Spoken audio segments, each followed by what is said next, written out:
Hey, it's the Bennington Show. Last night we did Guns N' Roses. I'm Ron Bennington. There's Gail Bennington. Yo. And I am Ron Bennington. And we will get to the Guns N' Roses talk in just a little bit. But to let you know, third judge at it from Montreal. This is going to be an exceptional night. Chris, where are we going to be appearing at? We're going to be at the Mainline Theater in Montreal for the Just for Less Festival Friday, July 28th, 11 p.m. Playing Comedy 101, our hit show that we've traveled all around with, and it's a staple of New York City comedy. Mr. Jim Norton on the bill. I personally think this show is built for him. I think he's going to have a fantastic night.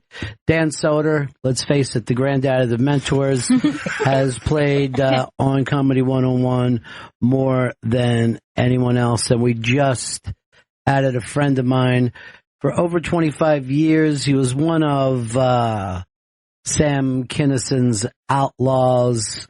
I told people this. I saw the special that he put together. Hasn't sold it to anybody yet, but he produced it himself, and it's one of the best specials I've seen ever. Mr. Jimmy Schubert. Oh, hell yeah! Also, Gail's 4-year-old crush, comedy crush. My first real comedy crush. Actually, now when I think about it, Dan Soder, Jim Norton, all your comedy crushes. Yeah. At different time. This is a foxy lineup. Disco Dan won't even look at us now. Does not even look in here. Vito, did you find my readers? Justin is grabbing a pair downstairs at Dwayne Reed right now. Well, how does he know what fucking thing did I do? They're supposed to be in the office, right? I bought a pair for you. I told them what you need. I know what you need. You don't know what I need. You have no idea what I need. The last time that you ran out and got me readers, things have gotten a lot worse. Oh, shit. Yeah, there's a tumor behind my eyeball, each eyeball. Oh, God. How? I don't know, but they say it's from holding in sneezes. So be careful with that. Do that. Let yourself sneeze. You'll get tumors behind your eyes. Oh, okay. So anyway, Comedy 101, how do they get tickets? Go to the ibang.com, to get tickets. It's going to be a phenomenal night. Now, we may add a fourth surprise judge. I'm not giving that away yet. But by even saying it is a mistake. But there might be a holy fuck judge there. Man, I am so excited for this one. And Yes. I'm so excited to see Jimmy Schubert. And being in Montreal, our third home. I consider Austin our New York City we live in. Sure. Then Austin is our home away from home. Less for the town, more for the cool people that we hang with there. I know. And now Montreal. We're summering in Montreal. Hey, what's up, Dan? Not looking at us. Yeah. Not waving at us. And so that was fun. Now, as everyone already knows, Anthony Cumia appeared on the Sam and Jim show last night. Now, I was with Jimmy and Anthony last night. Not a word to me. Really? Wow. Not a word to me. Because immediately I knew that you were with them last night, and I thought, oh, he didn't clue me in. He didn't give me the insider secret. I wake up this morning, and I was shocked to see it. I thought about that, right? And then I also thought this. Anthony Cumia never keeps a secret. You know what I mean? He doesn't have the show business sensibility to be like, hey, this is going to be a big surprise for the audience. He would have tweeted it out last night. Right. You know, that's him. And it, look, he's waving. He's waving. All right. So, so that got me thinking, was this decided this morning? Was it decided late last night? I was with, Jim and Sam till they left. I believe immediately after Sweet Child. I don't know that for a fact, but I just turned around and they Irish goodbye did because they knew I was going to yell, you got to stay for this. So my belief is that was either decided late last night or first thing this morning. Because, look, I'll tell you this. Years ago, we did this boxing gig or something in New Jersey. There's tons of people, and they're like, hey, Anthony's coming to this, right? So I tell my people how to fucking line it up. So, bring him around the back. He has none of that. He walks in through the front door, through the crowd. And I'm like, well, first of all, it's great that people are saying, but we could have this a big fucking thing, and you do it for the audience, not for yourself. He never is that way. You know what I mean? Like, I wanted him to, the last time we did Comedy 101 with him, like, keep it a secret. And he's like, are we still doing that thing? Whatever you call it over there. And that's why I wrote some of the big A jokes that I wrote. You know what I mean? To be totally honest. So I don't know how that went down, but a long national nightmare is over. Yeah. And I know that Jimmy's been asking this for a long time. And I'm just like, oh, that's sweet that you're still trying. Because when you have an ugly breakup. Absolutely. I never thought it was possible that would happen. It was like the most surreal, strange thing to wake up and find out that was the news of this morning. I don't know who was keeping it from happening all these years then. I mean, if it could happen that easy, happen. Could that have happened 2 years and 3/4 of a fucking year ago? That's what I'm curious about. And I will bosh this thing. I'll get to the bottom of it. The thing about me is I'm a 24-hour detective. You're so boshy. Now, honey, go do your homework. That's what he always does to his daughter, so she can't be in the scene. I'm like, why did they have a daughter on the show? She's not connected at all. Don't you have some dishes to do? He's always doing, like he takes her to work and goes, hey, this is Annie. She's an intern. Why don't you go make copies with her? Always. That's always the drives thing. Me nuts. Here are the things that drive me nuts about Mr. Harry Bosch. That, and then just the heavy-handed jazz references. Those are the two things that are like, oh, Bosch. Yeah. I don't know sometimes about you, Bosch. Well, I think Bosch was, in the books, a Vietnam vet, right? So that would have put him much older than being a veteran of the first Gulf War, which, after what we've been through in the last fucking 15 years, forget the first Gulf War. There's nothing. That was a fucking, They're just hanging out, I think. Yeah, they really didn't do a lot. But anyway, those are two amazing things. Comedy 101, I cannot believe the lineup that we have. You guys are going to love Schubert. You already know that you love Soder in this role. And we all have the biggest expectations of Jim Norton. Yes, it's going to be great. And it's going to be so much fun to see you reunited with Schubert. It's very exciting because you guys go back many years. Yes, there's a man love there. And not the kind of man love that is accepted now. The old style man love where you don't say it. But that's going to be fantastic. Now, here's some more exciting news. I'm going to be doing Bobby Kelly's podcast when I'm up there. Great. And also, I'm going to be on Chip Chipperson's podcast. Chip is going to Montreal, and I believe there's going to be Canadian flags to prove that we're in Montreal. Good. And I believe Anthony Cumia will be on the show, but we will not talk about him returning. Seems like you should bring it up. It's Canada. We're going to focus on Canadian stuff. Okay. Moose, cool smoking, because you could smoke indoors there, but you can't. And then me baffled going, I don't know what to say back.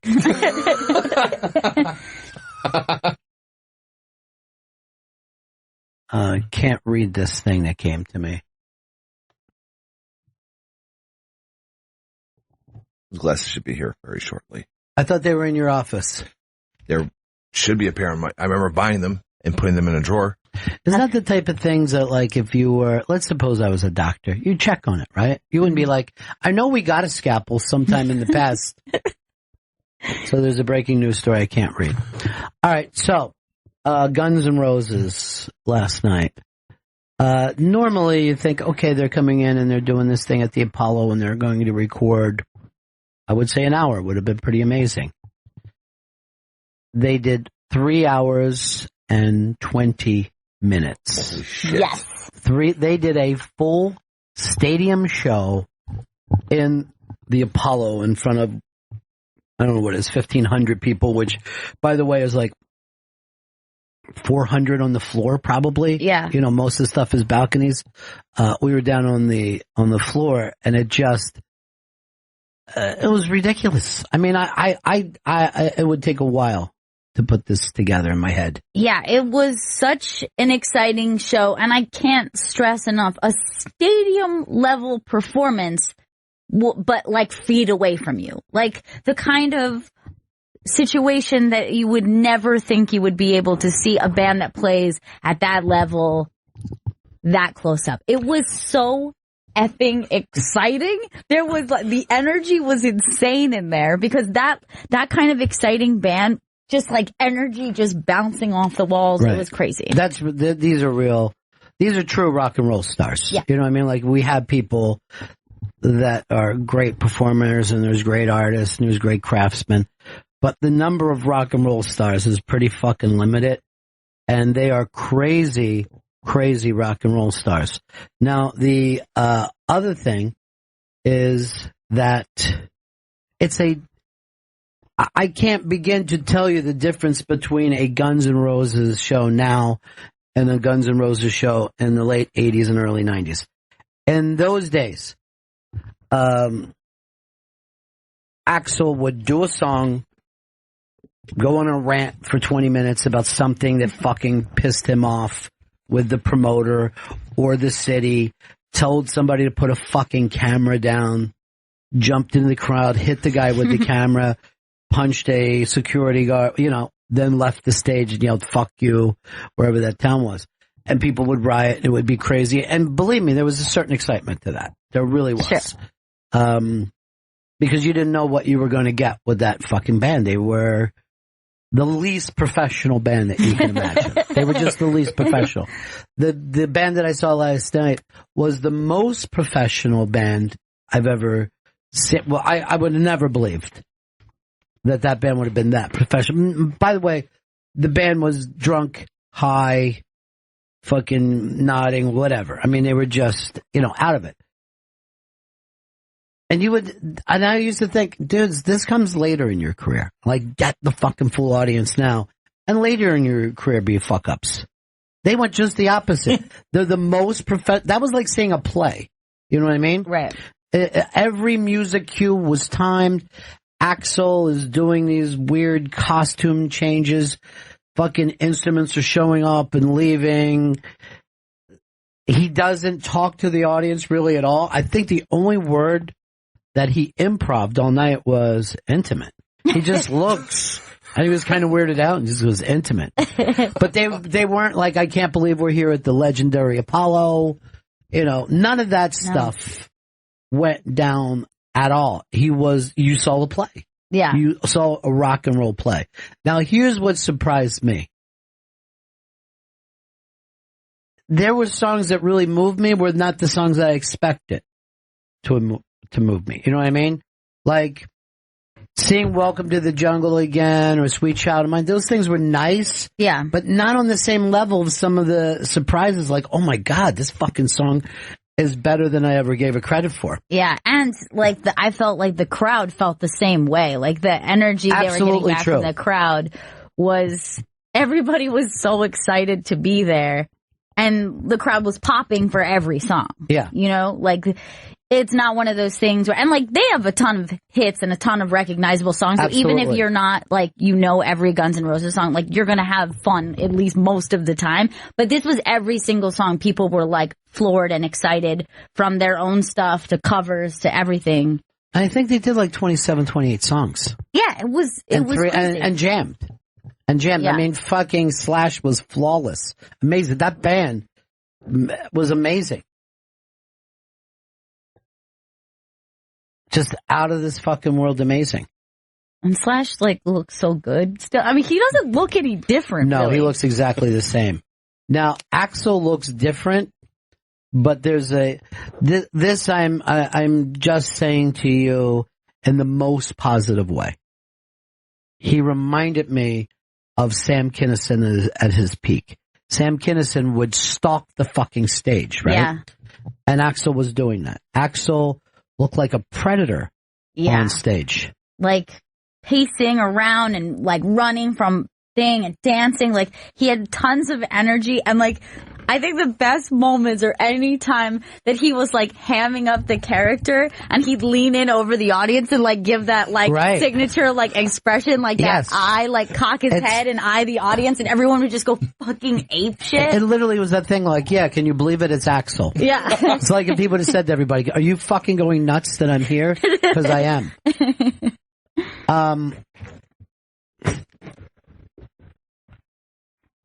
What are these, wire rims? Did you tell them, why are you going to pinch my fucking nose up? It doesn't even take it apart from me. Thank you for running. Hey, come on in. I forgot to tell you, because I know Montreal is your hometown. Yeah. We added Jimmy Schubert to the show. No way. Jimmy Schubert is on the show. You were going to see him. You ran till you sweat. You didn't need to do that. Chris has them right in they're right there in his desk. All right. This is the thing that I couldn't read. Coming in now. This is the spy report. Hey, Ray in Alabama. Hey, sorry to be the bearer of bad news, but Sean Spicer just resigned. That is tough. No. That's tough for all of us. Now, here's the thing about that. I'm hearing that we could end up losing Steve Bannon as well. No. Yeah. I picked up the book, but the fact that I'm hearing is that Trump is angry as fuck that there's a book written about Steve Bannon that he did not agree to. That Bannon did not agree to. Really? Yeah. You cannot be more popular than Daddy. That's a very important thing. That's for now, certain. Did Sean give a reason that he resigned, or just tired of lying? What did he say? It just came out on the news, so I just thought you should be the first to know. You know what, Ray? Pretty good prize closet for you. Ow! Speaking of which, Vito put us together a very good prize. And Vito, that's coming up at 2:00. Tell everybody what you have for him. We have a Tim and Eric signed poster, which is probably the coolest poster I think we've ever gotten, signed by both guys. We're giving it out as a first responders contest at 2:00. And how do you win? You're going to tweet at both Tim and Eric's accounts. We'll have that on the Bennington show, right? You don't have it lined up in front of you? Well, congratulations on that. We'll get to that, all how you can win a little bit. But this is a once-in-a-lifetime signed Tim and Eric. All right, Charles Snarkley said, jealous of everyone that could be in Montreal. Sorry, open micers, but Jimmy Schubert is deadly. Comedy 101 is a must-see. I agree 100% with that. Yeah, I'm scared. Kiss Me Deadly is what I would say immediately. If we can bring him out to Kiss Me Deadly. So you're still doing the show? Yeah, you know what? I heard that you want to spar instead of doing your act. I was thinking about that, but I'm like, these guys are so deadly. I'm like, God damn it. Yeah, it's a mistake. Yeah. It's a rookie mistake. Yeah. I'm telling you now, you can't believe how fast Soder is in this show. Yeah. And, Norton is fucking famous for it. But Norton, Soder, Schubert, I mean, this is seriously, this is like if I was in the White House, this would be my white guy fucking crew that I would put together. And everyone's like, this is the most experienced cabinet they've ever had. So this should be incredibly exciting. All right, Vito, I see Hard Rock Johnny. Before I go to him, this is going to disappoint you. One of your favorite stars was sitting right near us last night. What clues would we give him? I think that we should say that this person is in a celebrity couple. Well, this is what happened. This guy I see, right? And I'm like, oh, Gail, who is that? Blah, blah, blah. And then I remember, like, as he walks past us, I go, wait, I know who he is. He's married to. And then went back to clock her. Vito, do you have a guess? Is it a buff bod? It's a fucking very buff bod. It is a buff bod, dude. Tall, buff bod. Is it? No, Efron's not in a celebrity couple. TV star is he with? Yes. Yes. Is he in Magic Mike? He is a Magic Mike. Is that fucking Al Cid / Joe Manganiello from fucking True Blood and Magic Mike movies? Yes. Yes, it is. By the way, a series I never watched and movies I've never watched. I'm like, oh, I know that dude. Yes. And then Gail's like, yeah, I know him from somewhere too. And then we're like, oh fuck, he's married to Modern Family. Oh yeah. That fucking hot chick from Modern Family, which he towers over. She's like a nice little, like, you know how if you see those women carry around that cute little puppy in their bag? Yeah. That's what they're like together. Yeah. She's gorgeous, and he's like everything you want him to be. I mean, he's like 9 feet tall. He's huge. He's so ripped. handsome. He's just like charming. Like I fell in love with the dude when he was Al Cid on True Blood. Then the Magic Mike movies just kept the train chugging along. Let me tell you something. He loves The Rock. He loves The Rock, and he ended up, Axel threw his microphone into the crowd at the end of the night, and he ended up with it, and he stood up on his chair, waving it around, and we all went crazy, like, you got the fucking microphone, dude! You got the fucking Axel! But she fucking loves The Rock, too, and then I remembered South Americans love hard rock. they do. More than any fucking country in the world. I don't know why that is, but hard rock and metal, Love like it. they just are They show up by the obsessed with millions. it. Like you'll see, like bands that will play Eddie Trunk's show. You know what I mean? Yes. Will then go to South America and be like gods. How'd she look in person? Beautiful, so stunning. She looked incredible. Okay, wait. I was just giving this little clue from a listener. Apparently Jimmy said this last night. Jim said that Greenstein gave him the go-ahead at the show last night. Whoa. I knew it had to be. Yeah, you called it. I knew it as soon as I heard that this morning. I'm like, oh, this fucker's kept it from me. And I go like this. No, because Anthony's there. And he doesn't. And I mean, it's like, if you ever want to talk about somebody who's totally transparent, it's him. He just says, you know, whatever. He just says it. I mean, probably would have said it while he's on one of those fucking social media platforms with a GoPro camera with him in his pool. Oh yeah, I'm doing Jimmy and Sam tomorrow. Should be good. I know it. Yeah, you called that one. Yeah, it was nuts. This morning, I'm waiting in the elevator, and Artie Lang steps right next to me. And I'm just like, holy shit. You know, like one huge You're right. And then, so then I tell him, you're going to love who we have in the studio. And then he just starts like guessing. He's like, oh fuck. Like, who is it? Who is it? And he pivots over to me. He's like, it's not Howard, is it? And then, and then after that, he's just guessing the whole way. I'm just like, don't worry, dude. You're going to have fun. It's going to be a great time. Wow, that's great, man. What a day. Yeah. What a fucking weird day. And, you know, New York is dead today. I mean, the cab driver pulled right up to my bed. I mean, it's that fucking empty. And you know, pulled right over. By the way, my cab, it's the stupid van cabs, which I hate. Yeah. But it still had the fucking sticker on it, the sales sticker on the side. It was so fucking new. I've never had that before. And then like this little fucking foreign guy, I'm like, yeah, you're really being careful with this. Because he's like, oh, you know, he's like, you just see him look like he just got his license. Montreal is going to be so much fucking fun. Schubert, Soder, Norton. What a comedy 101 we've got lined up. All right. Hard Rock Johnny has been hanging around on hold. Johnny, I had a celebrity sighting last night. It was you and your wife. Thank you. I was going to tell you that I heard this morning when they said Greenstein before the concert said it to her. So while you were hanging with those guys, they kept a big secret. Well, I mean, we were going through 3 hours and 20 minutes of fucking intense music. Crazy, huh? No, it was a very exciting night last night. Now, guess what Gail was playing with me? How early did fucking Hard Rock Johnny leave? Did you make it to Sweet Child? What time was that around? Well, you would have heard the song, Johnny. It doesn't matter. It's one of the biggest hits in the fucking history of the planet. You would have heard it.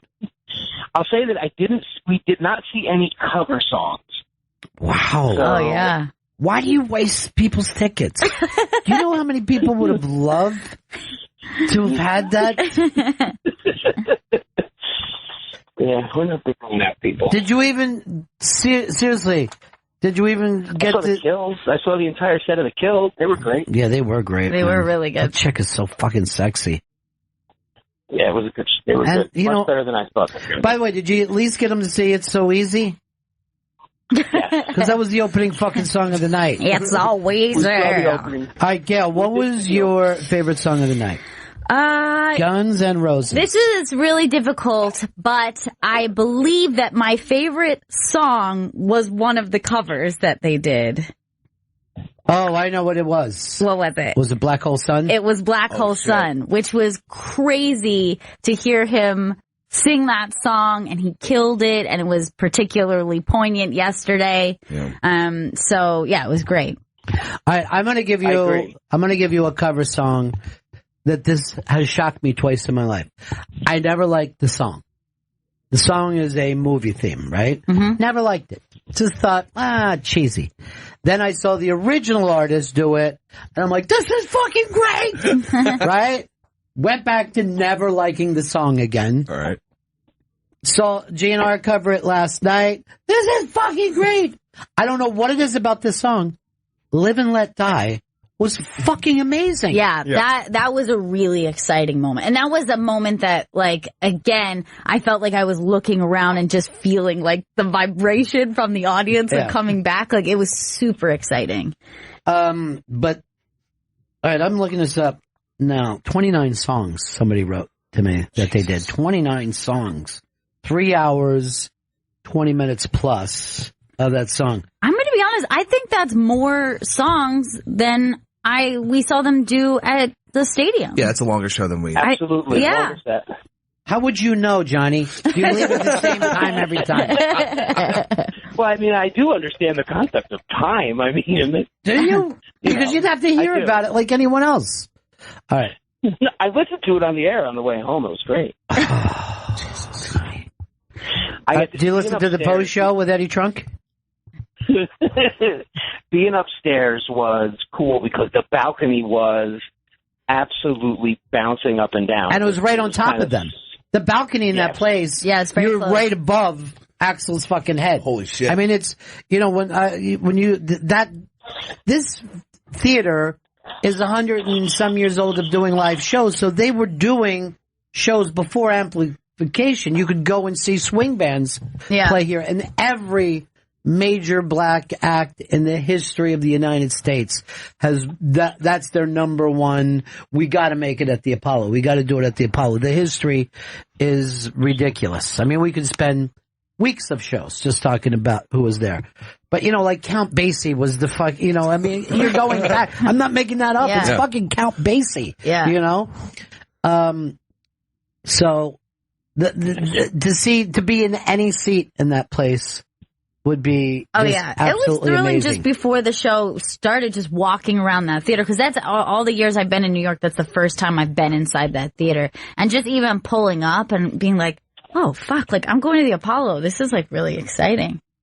It's just such a it's unbelievable. Beautiful the sign, I mean, it's to me that's up there with like the Lincoln Memorial or any of that. I mean, it's that fucking important to this country. But here's what got to me. The hit songs and all were great, but there was like things that I didn't expect.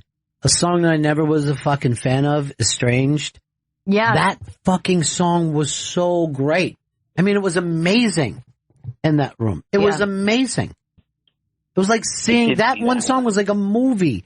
You know what I mean? It was just, they were phenomenal.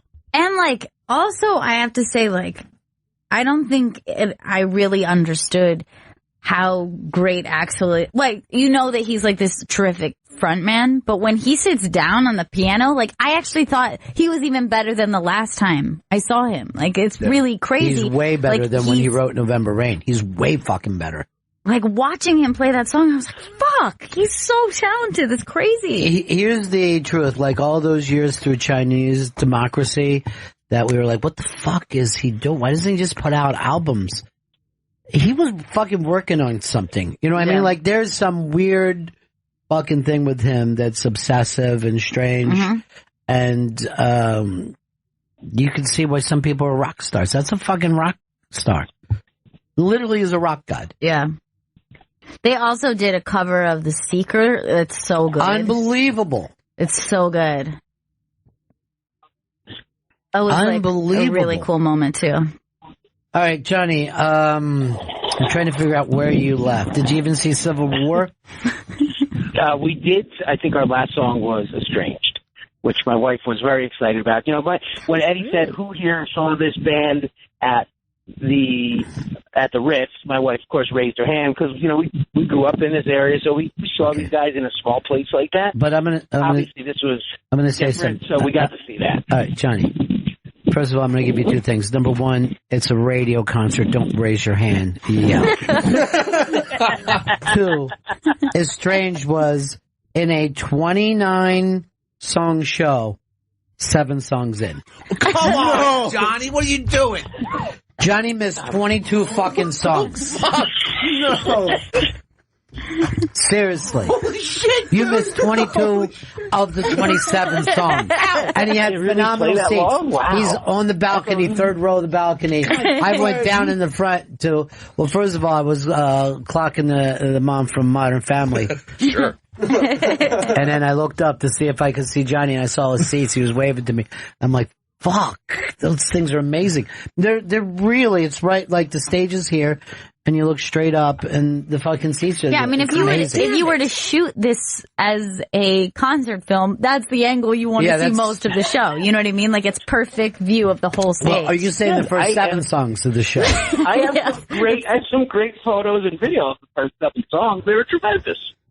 You wasted it. Oh, But my seat didn't go to waste because our good friend Eddie Trunk, whose wife was sitting in the row in front of us, did not have a seat except for the one where he was sitting on the side doing the announcing. So Eddie took my seat. So I feel like it wasn't wasted.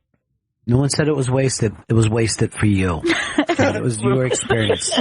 You and, your Guns N' Roses groupie wife who's seen them 30 years ago at the Ritz. I don't think she's a groupie. Well, you know what I'm saying. I was trying to say she was there first. She's a Band-Aid. Yeah, she's a Band-Aid for the band. I mean, she's there to provide, I'll take that. you know, yeah. She's about the music. But she's not like these new girls. They eat all the steak. Well, at midnight last night, which would be today, is 30 years since Appetite was put out, which is crazy. And, you know, other than Johnny and his wife, everybody loved that fucking show so much. We loved the portion that we saw. I mean, we thought it was great. I got to tell you this. So I'm right behind an incredibly sexy rock and roll chick, just fucking rocked up with a friend of hers, which they are dancing sexily together throughout the show. They did some selfies and I photobombed them from behind. And I'm going to throw this out to Vito because I know it's also a favorite of his. I'll say a sexy soprano. I'm the soprano. Meadow? No, not fucking Meadow. You're my kid toucher. I watched her grow up. Drea De Matteo? Yes. Yes. She was Go to her literally right in front of us. Shit, she has not, and she's like not even aged since Nothing. The Sopranos. She looks Nothing. incredible. And she is a wild woman. All right, she was go to the top picture, Chris, instead of being an asshole. Hit that picture. Now go back and hit the fucking picture of her where she tweets, you fucking maniac. Come on, dude. Can't look it up. At the fucking... Now, there she is. Look at this picture. She doesn't look any different. Now read what she has next to her, Chris. Me and my whore at hashtag White Castle after hashtag Guns N' Roses. What the fuck? First of all, the fact that she goes to White Castle right after in Harlem is fucking fantastic. God, she's hot. She's amazing. She's with this beautiful woman who she refers to as her whore, and they dance together. Yeah. It was fucking really, really exciting. It was batchable, if I'm going to be totally honest. Now, Johnny missed it. He left after 7 songs. I know where that White Castle is. That's not. Leave, so I had to go. What's that?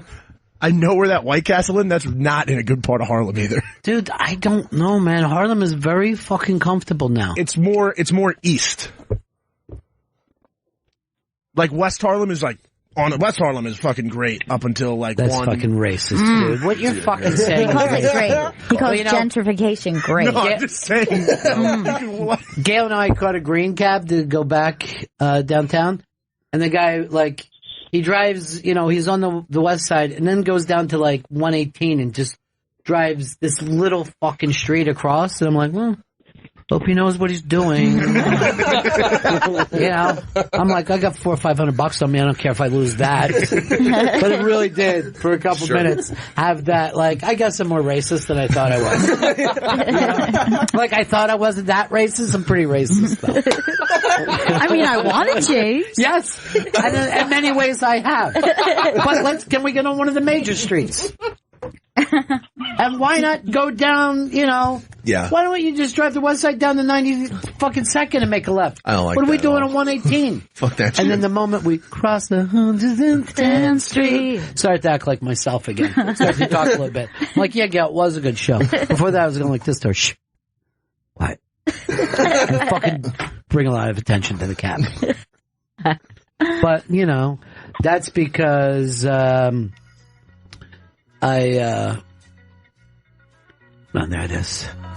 He doesn't throw any GNR on that, but we're going to do this.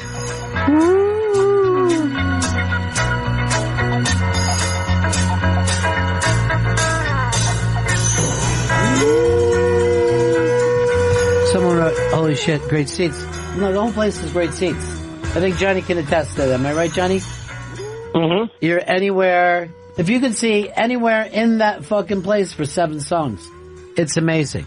Why did you leave at 7 songs? We've got things to do. You went fucking, you're crabbing today. No. Is that what you had to wake up early for the crabs? No, we did not come down here. We're here now, but that was early. We were up at 4:30 this morning for things we had to get done today before, so. Chris, go to Andrea's Instagram, because you can see her seats from her Instagram. She took shots. That's where we were sitting. Holy shit. Yeah, Literally, we yeah. were right in front of her. Or right behind her, so. Great. Is that crazy? That's insane. And I don't fucking take pictures of bands. I figure they'll put it out. But this is what was annoying me about some of the people. So, everyone knows how annoying it is when they put their fucking phones up and all that. But later on in the concert, people were sitting down and like checking their pictures and their feeds. And their feeds and this. Picking a filter for the... Yeah, like, yes, I did fucking see this. And I'm like, you really, dude, this is a fucking rock and roll Like, you show. don't have to take the Insta so seriously. Like, you could do that after the show. And let me just also say this, so I'll fucking be honest for once in my goddamn life.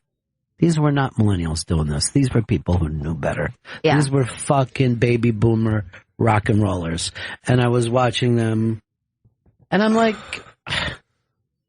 dude, Get their lights. there's fucking great fucking songs happening right now. Also, it bothers me is like, okay, look, if you're going to be the obnoxious person who like has to take pictures, fine. Do it quickly, take your picture, take 1 or 2 and then be done with it. Don't take 700 pictures and definitely don't record video. Like this is not going to be the best quality. You got your phone up vertically, you're doing a fucking video, your hand is shaking. Just forget it. Go, if you like, check it on YouTube. Like there's going to be a video somewhere. Just take one quick picture and be done with it. I accept that everyone wants to be like, I want to remember where it was and my seats were so great and it was beautiful. Take one picture and be done with it. All right, Johnny, enjoy your crabbing this weekend, okay?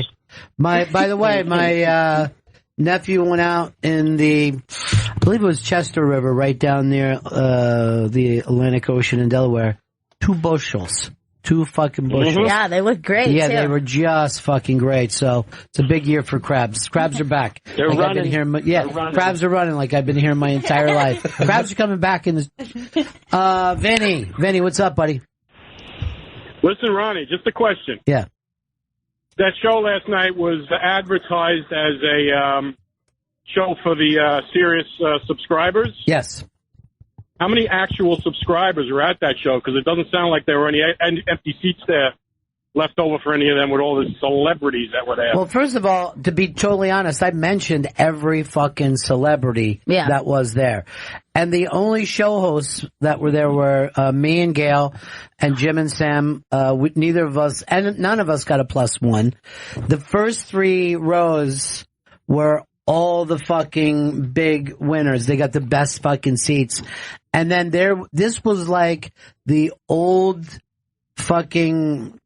It was almost like the 80s came out in the night, like a zombie 80s. They're still wearing the fucking shirts. They were decked out. Yeah. It was 99.9% listeners. I think so too.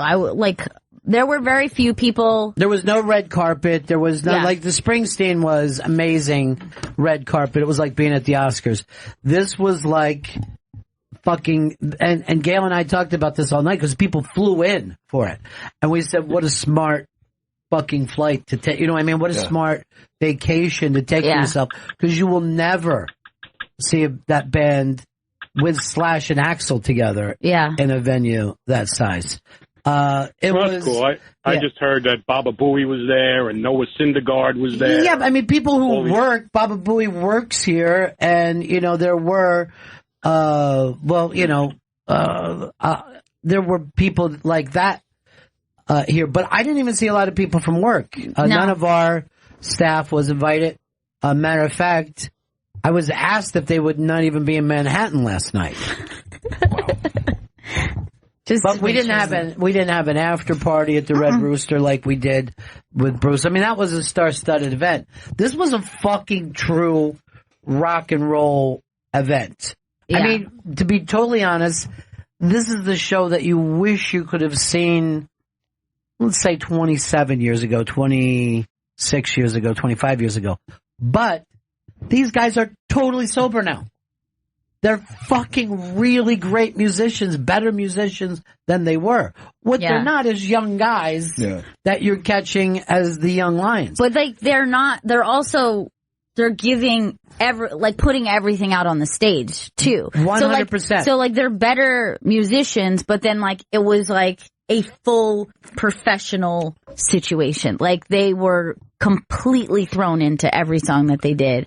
And I mean, Axl was just fucking running the stage the entire time. And during any solo, literally you could see him in the corner and he's just dancing. It was there was never a moment that you weren't fully entertained. Well, the funny thing is, in the fucking, when they were at their peak, you did not say they were a professional band. They were not a professional band. They were just the opposite. They were fucked up. They were rowdy. They would start in fucking, songs. They would start songs a couple of times. Something would fucking, would break out.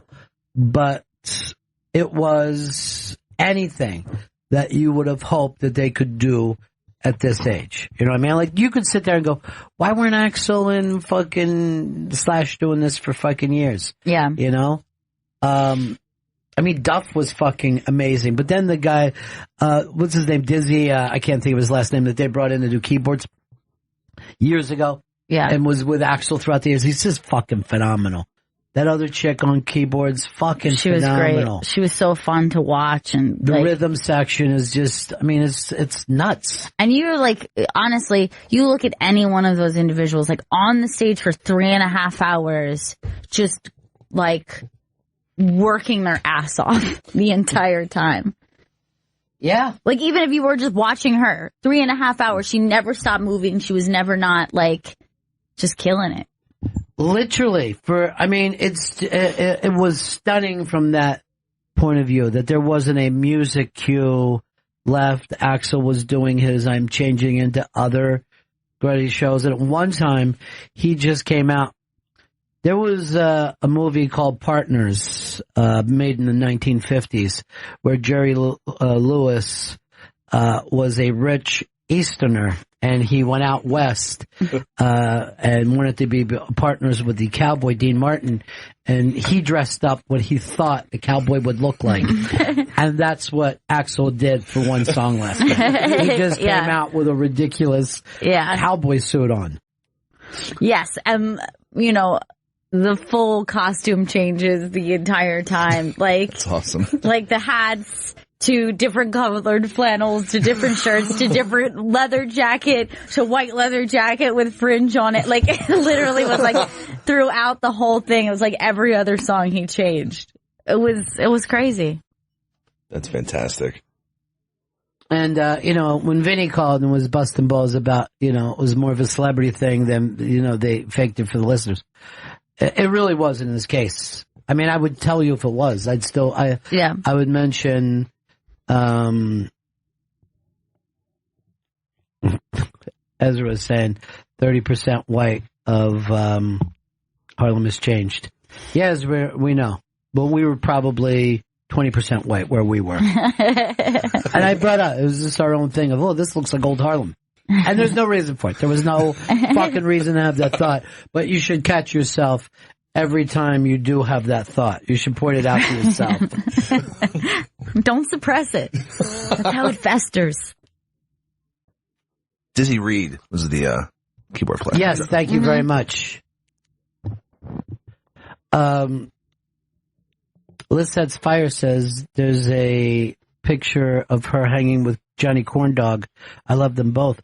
I haven't even thought about him in years. We had him on the show years ago, remember? Yes, he was friends with the documentary filmmaker Sean Dunn. Yeah. And Johnny Corndog's great. It was, but Drea is like if you look at people that you think are New York, Drea is more New York than them. Yeah. You know what I mean? Yeah. Like she's like the way pre-gentrified rock and roll downtown New York. Yeah. Like just looking at her, it was like crazy. And when she walked in, it was such a shock because, like, she really looks no different than she did. Like, stunning, right? Her and Slash are the only ones who stayed. Yes. Stayed exactly looking like they. And I mean, then she's out at White Castle, so it's not like she's doing something. Like, I have no appreciation for people who work at it. Fuck them. It's the people that are just born with some kind of gene. Here's my buddy Kyle in Kelly. What's up, Kyle? Hey, Ron. How you doing, buddy? Cool, man. Hey, I'm glad you guys had fun at the show, man. I've seen GNR a couple of times. They're phenomenal, right? Yeah. Well, you know, the main thing was just that tiny little venue to see them like that. It was amazing. I work at a venue out here in California, and we had Tom Petty, and it's 1,100 cap room. Wow. And we had Tom Petty play. It was amazing. And again, the fucking Heartbreakers are unbelievable musicians. Like sometimes you just think oh, it's Tom Petty. He's the best songwriter. But guys like that do not surround themselves with anything but excellence. Yeah. You know? Yeah, and when you get to see it on such an intimate, close level, you have a new appreciation for that level of musicianship. It's unbelievable. It's unbelievable to see. And from our view, too, we were saying afterwards, it is like a movie. It's like a movie where people are going to a concert. Like, you know how in a movie, they always have, like, way too good of seats. It's always too intimate of a theater. It's always too crazy of that's what it felt like. Yeah, it did. Unbelievable. It was like that. At one point, I felt like it was virtual reality. I'm like, I feel like I'm in a virtual reality thing. Because you should not be able to see them this close. Like, you know, when you're at a stadium or even an arena and you have front row shows, and seats, I've done that a lot. Yeah. It's still the big massive thing, you know? Right. Yeah, giant. Yeah. It's still way up above you. But this is like a stage that's 3-4 feet. I mean, it could easily hop on the stage. It's just, you were so close. This doesn't, it doesn't seem real. I mean, it's crazy. Thank you, Chris. That's amazing. That's what I was looking to. It's a summation that made sense. It's fucking crazy. Thanks. All right, Kyle. Good to talk to you. Hey, Ronnie. Yeah. You got an open invite to LA anytime you guys want to come out, okay? We definitely want to do it too, man. All right, talk to you soon. All right, boss. I'll talk to you guys soon. I want to be in LA in the fucking winter, though. Not in the summer. Yeah. I think we should really push for we tell them we need to be out there for 7 weeks. In the month of February. Yeah. February and March. Yeah. We just switch with switch with a show that's already out there probably would be the smartest thing to do. Yeah. We do their times. A lot of excitement in Schubert being with us at Montreal. Go to the iBank for tickets. Jimmy Schubert, Dan Soder, Jim Norton. This is a great lineup that we have, and we're all going to be in Montreal together, rocking it. It's happening Friday, July 28th at the Mainline Theater in Montreal for the Just for Laughs Festival. Go to the iBank.com and get tickets. Which is a week from today, that show. God, I can't believe this has come up so quickly. I'm going to be out at the stand all weekend long. Tonight I'm hosting. Tomorrow night I'm just doing sets. But great performers there all weekend. Voss and Bonnie are going to be there. I believe Ben Bailey is there tonight. Not sure who else is on the show, but everybody's great. The Stand, talk about an intimate setting when you get to see some of these comics in that environment. It's literally the same thing, and I think that sometimes when I'm there at the Stand. Like the night Kevin Hart came in, I'm just like, all I did instead of watching Kevin Hart, I was just watching the audience. Because I'm knowing, like, some of these people are tourists and fucking a giant movie star just comes in and he's telling stories. Yeah, and I wonder, too, like, if that's their first time coming to New York and they're like, oh, we should go to a comedy show when we're in New York. And then that happens on the night that they go. They're just like, comedy's crazy. It must just happen like this all the time. Every night is like this. By the way, Sherrod Small and Derek Gaines are also there tonight. Sherrod kills every time that he steps out. Derek Gaines is going to be a major star. I know because he tells me all the time. And I'm really hoping, since I'm hosting, that those guys are one after another so I can do, after the second one, go like this. I don't know about you guys, but I feel like I've seen enough black guys for one night. Am I right? That's a good way to win over the audience. You know? And then you want to make them your friend. Sherrod, I'll go, wait a minute. We're doing a New York comedy show. Where the hell's the funny black guy? We need a funny black guy on stage. This isn't a real show. There's no funny black guy to tell us how dumb we walk. And it's true. We walk pretty stupid. It is embarrassing. I'll tell you the worst thing about white guys, and I'm just going to put it out there, and I know it's not PC, and I know a lot of snowflakes are hurting today about Sean Spicer stepping down. And yes, we will send money out to the red states. That's what we do. Thank you. You're welcome. You're going to get your free stuff. You're going to get it from us. You're going to get bridges and jobs and everything from us here on the coast. But my biggest problem with white people is they leave 7 songs in to a 29 songs. All of them do it. 100% of the time. Now, you just saw this band play in front of 80,000 people. Yes, a year ago. So I saw them do a giant, stadium show, 80,000 people, and then got to see that with 1,500 people? Yes, but, and Hard Rock Johnny was there. Yes. Did he stay for the entire show? No, he did not. He Irish goodbyed us, which is why I said to you, I would love to know when Johnny left, because he left pretty early, and that was in New Jersey, where he lives. So here we are in New York City. How late would he possibly stay on the show? And the weird thing is, if you go to the Hard Rock this week in honor of Guns N' Roses, Johnny has put up 1/3 of Slash's pants, 1/3 of Axl's coat. I mean, it's phenomenal. Just 1/3. You gotta take a break, Chris? Yes, we do. We're taking a break. We're coming back with our friend Amy Miller, but you can win a signed Tim and Eric poster. This is coming up in the 2:00 hour. Vito has put it together for us. If you go to the Bennington Twitter, they'll show you what the 2 different things that Vito was asking you to do. But can you do it at the same time, Vito? Yeah, you could tweet. You tweet both of them at the same time, right, and you tweet Unmasked Show. Oh, God. And Bennington Show. Oh, my God. You realize that's 4? Why? You know what? Then we should do Bennington Show, Tim Twitter, and Eric Twitter. All right. Can I just tell you something? Nothing should ever be put together on the air. I And we certainly don't need Unmasked Show on there. And you need Bennington Show so you can follow it, right? Yes. I'll tell you what, just copy and paste off the Bennington Show Twitter. I don't want to get mad at you. You did a great job with this poster.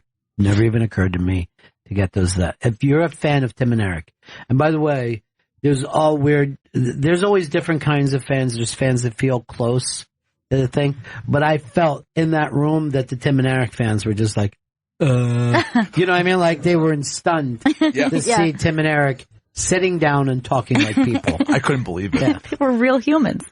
Somebody said to me, Tim and Eric might throw the chairs and throw water around. And I go like this. They go, what are you going to do if that happens? I go, that will just happen. You know what I mean? I'll be like, hey, look at them, everybody. I don't give a fuck. You know what I mean? Like, I'm not Mr. Cotter. I'm a fucking sweat hog.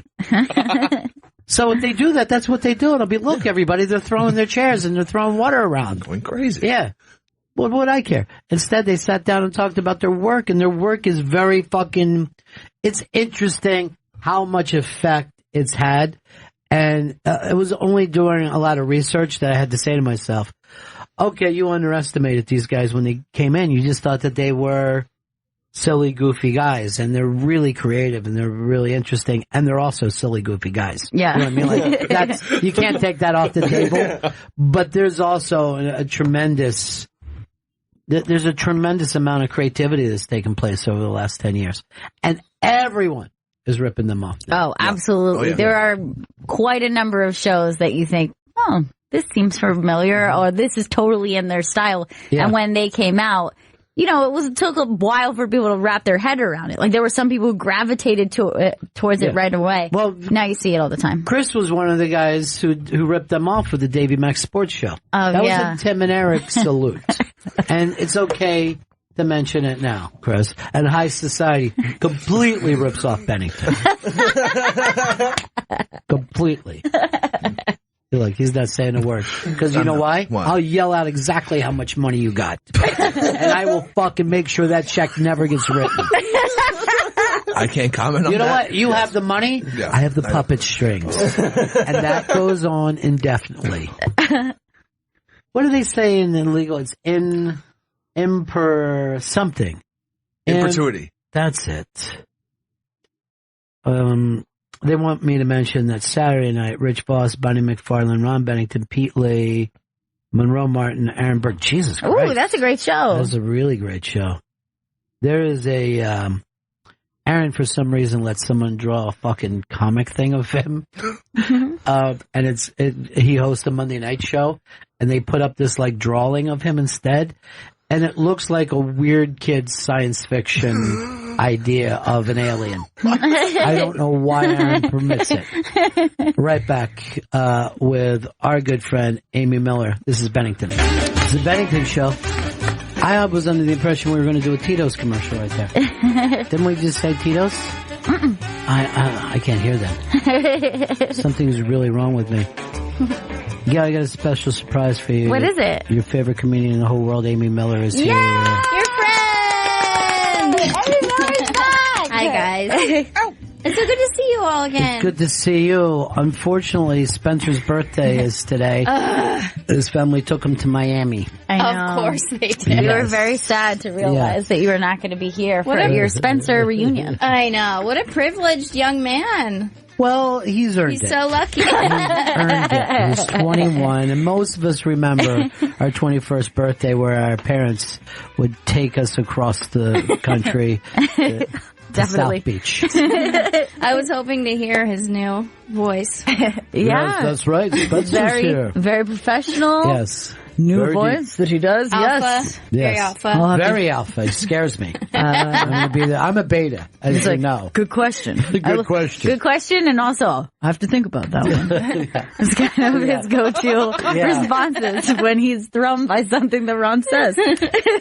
We do have a spy report right now. Tom, you have breaking news? Yes, my friend is a key grip in Hollywood. I just got a text from him that word around the campfire, Crispin Glover is going to be the new Charlie Manson. Whoa! I love that news. You know I hope what? that's true. Just like TMZ gives out cash, I give out prizes for any breaking Hollywood news. You're going into the pretty good prize closet. That's great casting if true, but I doubt it. I know. I really hope that's true. They're going to want a bigger star. I'm happy to hear that Crispin Glover's in anything because he just fascinates me. I gotta get to know some key grips out there. Key grips have making everything happen. I need to be clued in. Yeah, they're the I'm key. just like hanging out with these best boys like an idiot. I would tell you something. And, by the way, has a girl ever been a best boy in a film? I don't know what, like, if a girl is a best boy, is she a best girl, or do we still call that job best boy? Hey, Chris. I am, as you know, I know more about best boys than anybody in the world. Oh, yeah. Name a film, and I will give you the best boy on it. Godfather. Anthony Verone. That's a fucking easy one, and you just throw it out there. Of course, they're going to use him. He's like the greatest Italian best boy of all time. Give me another one. Saving Private Ryan. Robbie Todd is on top of that one. Amadeus. One more, and then I don't want to bore people, but I know every best boy and every. It is all boys, though. Yeah, it is. Yeah. Yeah. Well, yeah. So far, all boys. Give me one more, Chris, and then I got to go. Amadeus. Bobby Hangholt. Bobby Hangholt did that one. Oh my God, that is so impressive. It's kind of nerdy. I didn't know I was going to learn today. Yes, Cool. well, you know what? You just might learn something, and I do that by having fun, and then I put some facts in it, and I find that helps the kids. I'm learning. Amy, what's going on with your fabulous career? Oof. The last time we saw Got you, a good tan, right? you got a fabulous tan. It looks amazing. I'm a summertime mama. Yeah. I worry that it's the tan of somebody who's not going on audition. You are correct, Ron. Do you audition? Will you audition for things? Or yeah, if people ask me, sure I will. But you won't say, oh, there's an open call. You'll never do those. I should be. I've been on the road a lot, so it's kind of hard. I look at them, and I have a commercial agent, and so but summertime's also really slow in LA. Yes. So I look at stuff, but then inevitably I can't be there because I have to tell jokes in some small town. You have to get paid. You got to make that paper. Exactly. I should probably do it more, but I get the casting emails and stuff, and it's always really funny what I match for. And that's a really cool mom. Is that it? Yeah. Kids, come on, juice. You know what always amazes me is that when you see remarkable actors in that role. Oh, yeah. You're just like, really? That's who they're using for this now? Well, I just prepare all the time by dressing exclusively like a cool mom so that they know I'm committed. Now, do the cool moms ever be considered that by their own kids? I don't know. I don't know if anyone's like, I have the coolest mom in school. Every kid I knew that really was into their mom, I thought was so weird. Well, there are always the kids who had the mom who, like, let you smoke and drink and smoke weed in their house. Because she was also doing it. Yeah, and now in retrospect, you're like, oh, you're not a cool mom. Like, what we thought a cool mom was, not at all a cool mom. We had a mom like that when I was in the 6th grade. Yeah. The 6th grader's mom who let us drink and smoke. Oh, my God. Yeah, and now they would arrest her. And then I was just like, well, she has an English accent, but she was unbelievably hot. It looks like she could have dated Oasis, if I was going to be totally honest about what she looked like. Both of them? Yes. Just Liam? Both brothers, which to me are always the best girls that are willing to take on brothers. That is nice. Yeah, Respect it is. the family. Yeah, the family should stay close. Family first. Yeah. Well, this is all a good idea for a new PSA I can act in. Here's how to really be a cool mom. Yeah. Who gets to do a lot of those strange parts though? I feel like when I saw Emily Tarver on a commercial, I felt like I was nuts. You know what I mean? Like, I don't feel crazy when I see a friend in a movie, but when I see a friend in a commercial, I'm like, that's insane to me. Yeah. Emily Tarver is actually going to be in the next episode of Gail Meets Girls. Oh, is that right? And that's coming out Monday, and we talk about doing commercial. Oh, really? Yes. Because she was in some pants commercial. She was in a pants commercial, and she also was in like a Yoplait commercial, and we kind of go into it because it was a commercial that got pulled because it offended people. Oh. A yogurt commercial that offended people. So she almost had like a very big payday. Oh, that was, Vanilla cunt yogurt. I remember that commercial. And I remember, I'm edgy, but I was like, that's a little too much. Like, I was watching next to my parents. The hilarious thing is that it gets pulled because they felt like it was, promoting, eating disorders. Yeah. Because the girl was like feeling guilty, like bargaining, like, oh, I could eat this or I could eat that. And I guess if I do this, then maybe if I jog, then I will. And they're like, oh, just eat this yogurt and you won't feel guilt. And it seemed like fine. But then immediately people are like, you know what? That's really fucked up. Yeah. And they had to pull it. She's like, I'm pretty upset about it because it cost me money. Like that was going to be like a national commercial that I was going to keep getting money for. So. Yeah, that is, and obviously she has nothing to do with it. It was one thing if it was her comedy. Right. But she just signed up and did the lines the way they were written. There's a San Francisco stand-up comic whose name escapes me now, but she kind of stopped doing comedy. She did so many commercials. And you see her pop up in movies too, like it's a black woman with really long dreads. She was part of the whole Holy City Zoo, everything. Right. And she lives in San Francisco on just commercial money. Like it's forever. Fantastic. She never even had to move to LA. I was watching Angels in the Outfield, and she was in that movie. Yeah. Look, let's all do our arms. I'll start crying again. I don't know what happened. He just flew up in the air. Yeah. Now, to me, the best thing is that if you can make it as a voice over. Oh, I would love that. That's the greatest gig there is, I think. That's gotta be the greatest gig. It's like one I've always wanted. It's like a reoccurring character on an animated series, I think is like. One of my old program directors, and he also was an on-air guy as well, but he became Master Chief, I believe, in Halo. Right? That was his job. Yeah. So he was actually invited to like Comic-Con for people to come meet the voice, because like it was one of those things that was like $1 billion in sales and, and then you could still go to a mall without people bothering you.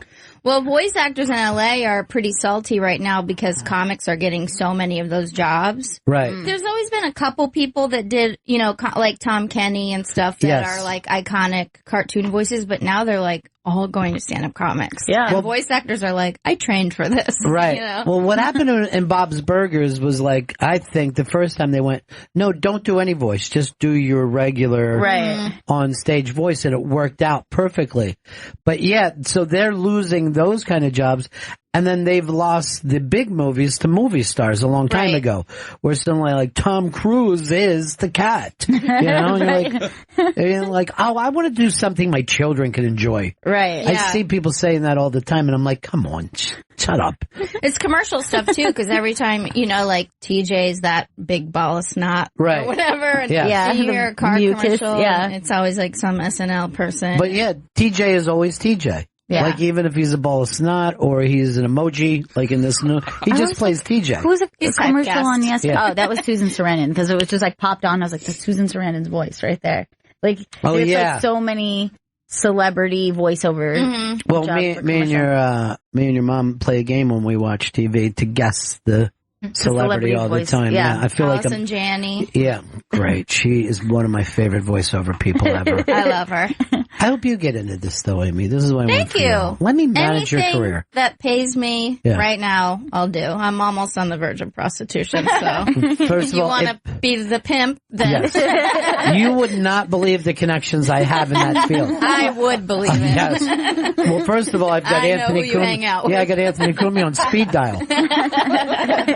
Do you have a young niece though that we could bring along? They're 4 and 6. Is that too old? That's great. It's a little old. Long in the tooth. Yeah. I mean, he doesn't want to change the diaper, but he does. By the way, Anthony back here today, and I'm going to give you a little behind the scenes. Took 40 minutes to get through security. Really? You know why? Fucking Jim and Sam's staff too stupid to put it together first. Really? Yes, because this was all a last minute thing. Anthony back on the air after all these years. 3 years. 3 years to the day. I forgot. No comment. I forgot you're a woman. Who uses Twitter. Yeah, okay. Well, you know what? We don't all have to get along to get along. Am I right, Jen? It's true. We all have shitty friends. Jen's mind.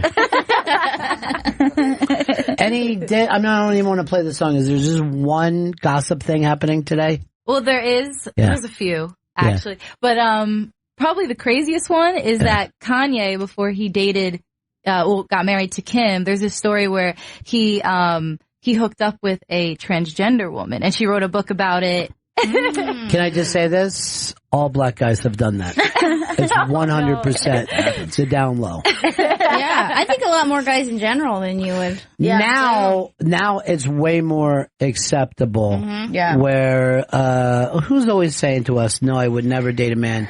I date transgenders." In finance. Thank you. Oh yeah, I saw him last night. Yeah. You know what? I'm furious with him for shaving the mustache. I saw a picture of it. He did? Yeah. I feel like it's back already. It's Thank probably God. been 2 days.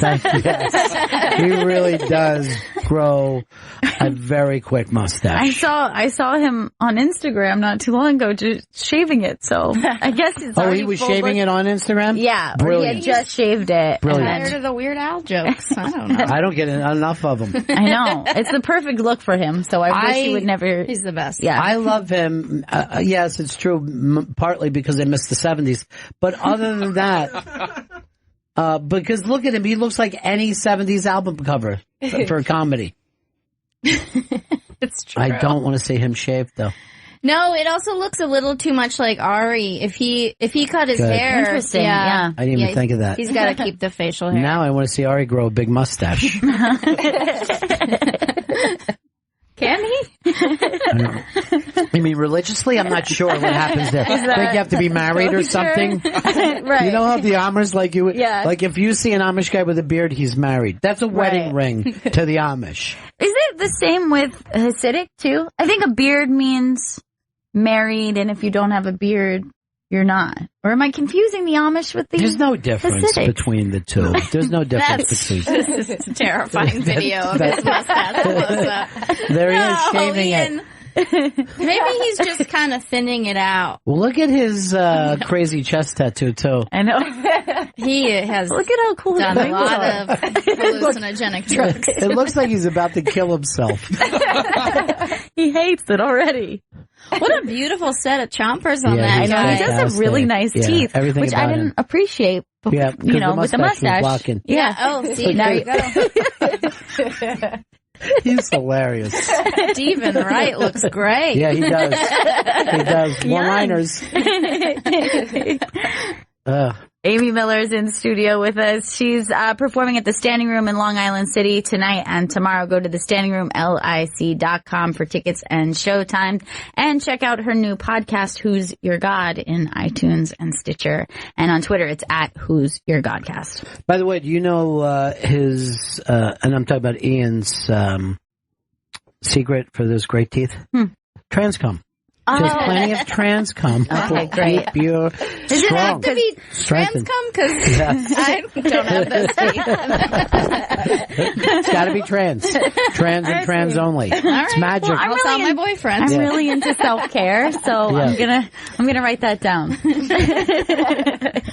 I'm dying to know what that tattoo on his chest. It looks like it should be on the front of somebody's yearbook. It just looks like a school emblem. Jen, I love that this is just playing on a loop in here. It's making me really happy. By the way, we had yesterday was sad for the Chester Bennington, our distant cousin. That day for Benningtons, yeah. It's a distant cousin to ours, according to my dad, who does whatever you go in the past. He talked with Chester's grandfather one time. So I had the weird experience of, and this was like 8 years ago, my dad goes like this, Ron, have you heard of a musical group, called Linkin Park? And I'm like, what the fuck are you talking about, dude? Like, what are you listening to? Is this going? What are you listening to? But then we had a near miss. Tammy Pescatelli was on a plane. What? Yes, and the engine died. No. Yeah, the engine at 1,000 feet died. Oh my God. And they had to do an emergency landing.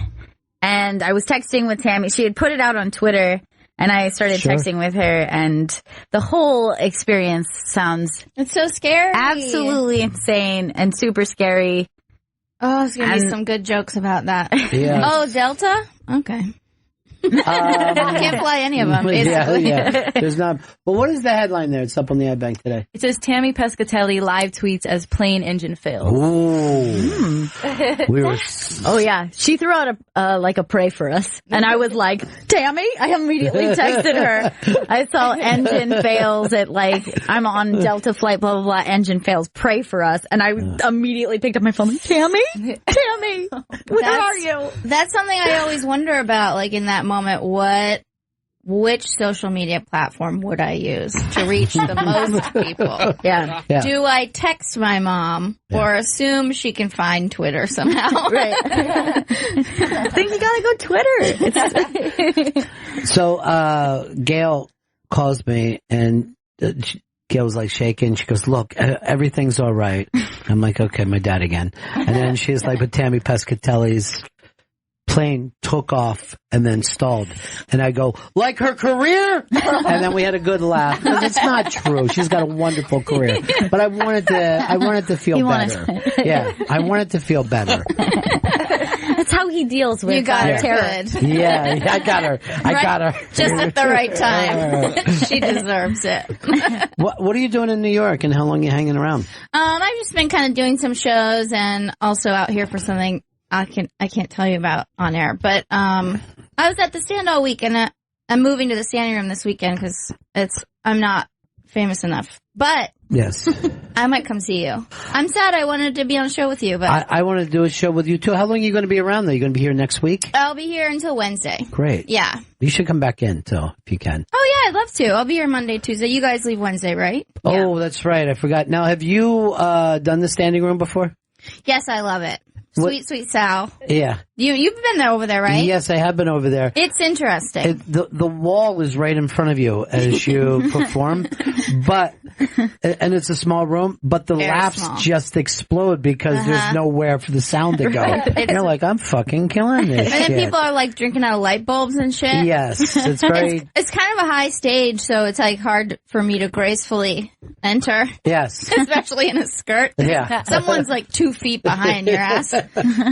But they used to have, I don't know if they still work there, but did you ever work there when they had these like 2 Japanese male model bartenders that are somehow 6'2", even though they're Asian? Just barely spoke. So beautiful. Like maybe the most beautiful people I've ever seen. Just making up those weird like beaker drinks and stuff. I love that place. And you know, Sal is Adele's brother. Yes, I didn't know that at the time, but the entire family runs comedy clubs. That's cool. I love them. Adele was in Sicily. I don't know whether she's come back yet, but she put up a very risque picture of her. Oh, I gotta follow her. In Sicily. Very risque. Wow. Yeah. They're the best. I once, when I first worked with Sal, I was like, oh, I met your sister, and she seems like someone I wouldn't want to cross. And he said, no. No, I would agree with that. You don't. And he told me like an amazing story from high school about her protecting him. Ah, that's so sweet. Like, next thing I know, Adele's just taking out her hoops. New York girls do take out their hoops when there's problems. And I've seen her throw people out of the stand, like, and oh man, she's there. I just love them both so much. Well, not to say anything about the 4 owners, but Adele runs that show. You know what I mean? You know, they're doing other stuff. Is that a Twitter? Yeah. Yeah, you want to find her Instagram. Yeah. Yeah, they're all great. I love both of those clubs a lot. Maybe I'll stop in to see you somehow in between shows. Yes, it would be great to do that. They're not calling Tammy the July Miracle. I don't know whether that's true. No, wait, the bathing suit picture. Okay, this one.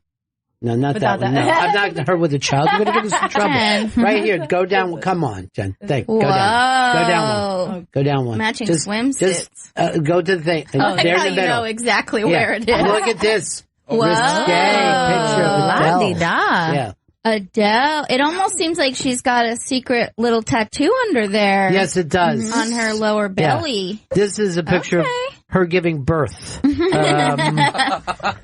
gorgeous. I know. Yeah, she is gorgeous. So beautiful. Good, I'm glad she got a little vacation. Well, that's her family's cottage. They have a cottage in Sicily. Her father's Sicilian, her mother's Asian. So she, like every other summer, she goes back for a couple weeks to Sicily. Oh, that makes so much sense. Sal has that, just such an exotic look. Yeah, they're very exotic people. And Jen's he's such jealous. a beautiful man. Jen is 1/3 everything. I heard. When she sees other exotic women, you get like... I feel like that's my thing. Yeah. Ooh, you should meet Sal. Maybe something will spark up, you know? Maybe. Although he's so beautiful, I'm never sure if he's straight. I think he is. I didn't ask him. I know that I'm not gonna ask him. He's paying me. But I also know that he had like some kind of stomach problems brought on by stress, and that's not straight. Straight is Donald. It's straight white. Yeah. Yeah. Straight. Donald Trump is like what guys act like, where everything's going bad, and he goes, "We're killing it. We're fucking crushing it." Really? Luckily, we got rid of that bitch that I loved, Sean Spicer, today. You know what I mean? Like, he loves you, and then you're a maniac that he had to get rid of. I love it. I would imagine anyone on his staff would be like, if he just started to take a shine to you, you'd be like, oh, fuck. It's over. It's over. Like, he's noticed me too much. Yeah. He's going to take me real close, and then I'm going to be the enemy. Do you think they know? I love that these guys are getting fired, because it's just like, why did you think you could trust him? You know? Mm-hmm. Well, look at all of his best buddies. Every one of the guys that was with him in the beginning is on the outs. Chris Christie tried to hand him his phone. That's disgusting. You're out, Chris. Sessions did his job, so he's out. He's a piece of garbage. Doesn't matter who you are. You're a fuck nut. And like, the weird thing is like, I will watch Trump and go, oh shit, I think I've done that before. I think I've treated my friends that way. No. Yeah. No. Giuliani also is out. Giuliani, no one even seen that dumb fuck. It's so long. It's so funny how all those guys can't even come back to the city. No, like Giuliani, because of what happened after 9/11.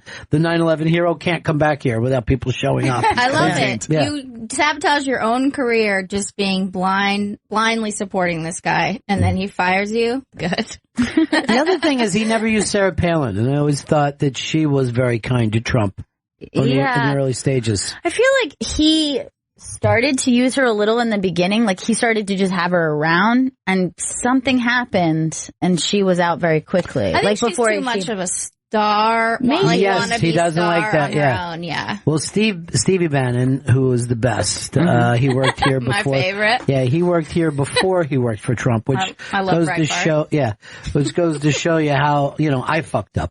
Should have worked out perfectly for me. But there's a book out about him now that went to #1.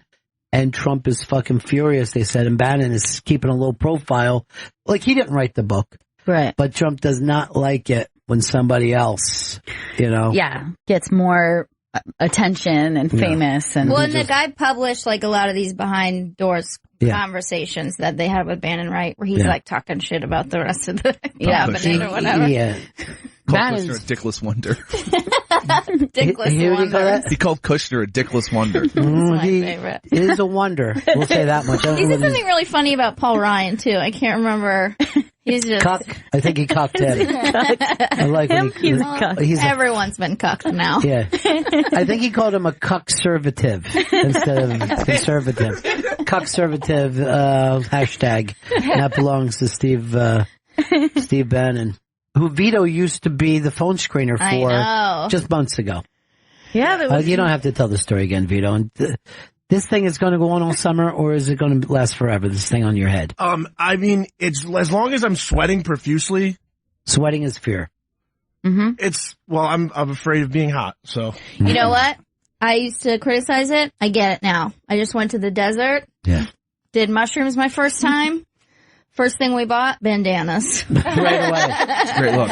Did you enjoy mushrooms in the desert? Yes, I did. I had a lot of fun. I was pretty scared about it. I've never done it before, and I'm pretty square, so, if my mom's listening, I'm sorry. Was it a good experience, you think? Yeah, I had a great experience. I didn't really, have any huge revelations, but it was just fun. Had some good conversations with the moon. Felt good, right? It just felt good. Was convinced the trees were moving closer to me. They are. It's real. I realized that everything is a beach. Mm-hmm. You know, because most of the world is water. Yes. That was something that came to me. Maybe not one of your best revelations, but solid. No, seriously, it's a good point. I love it. So it's the beginning of your special. There's like far away beach and close up beach, and it's all beach.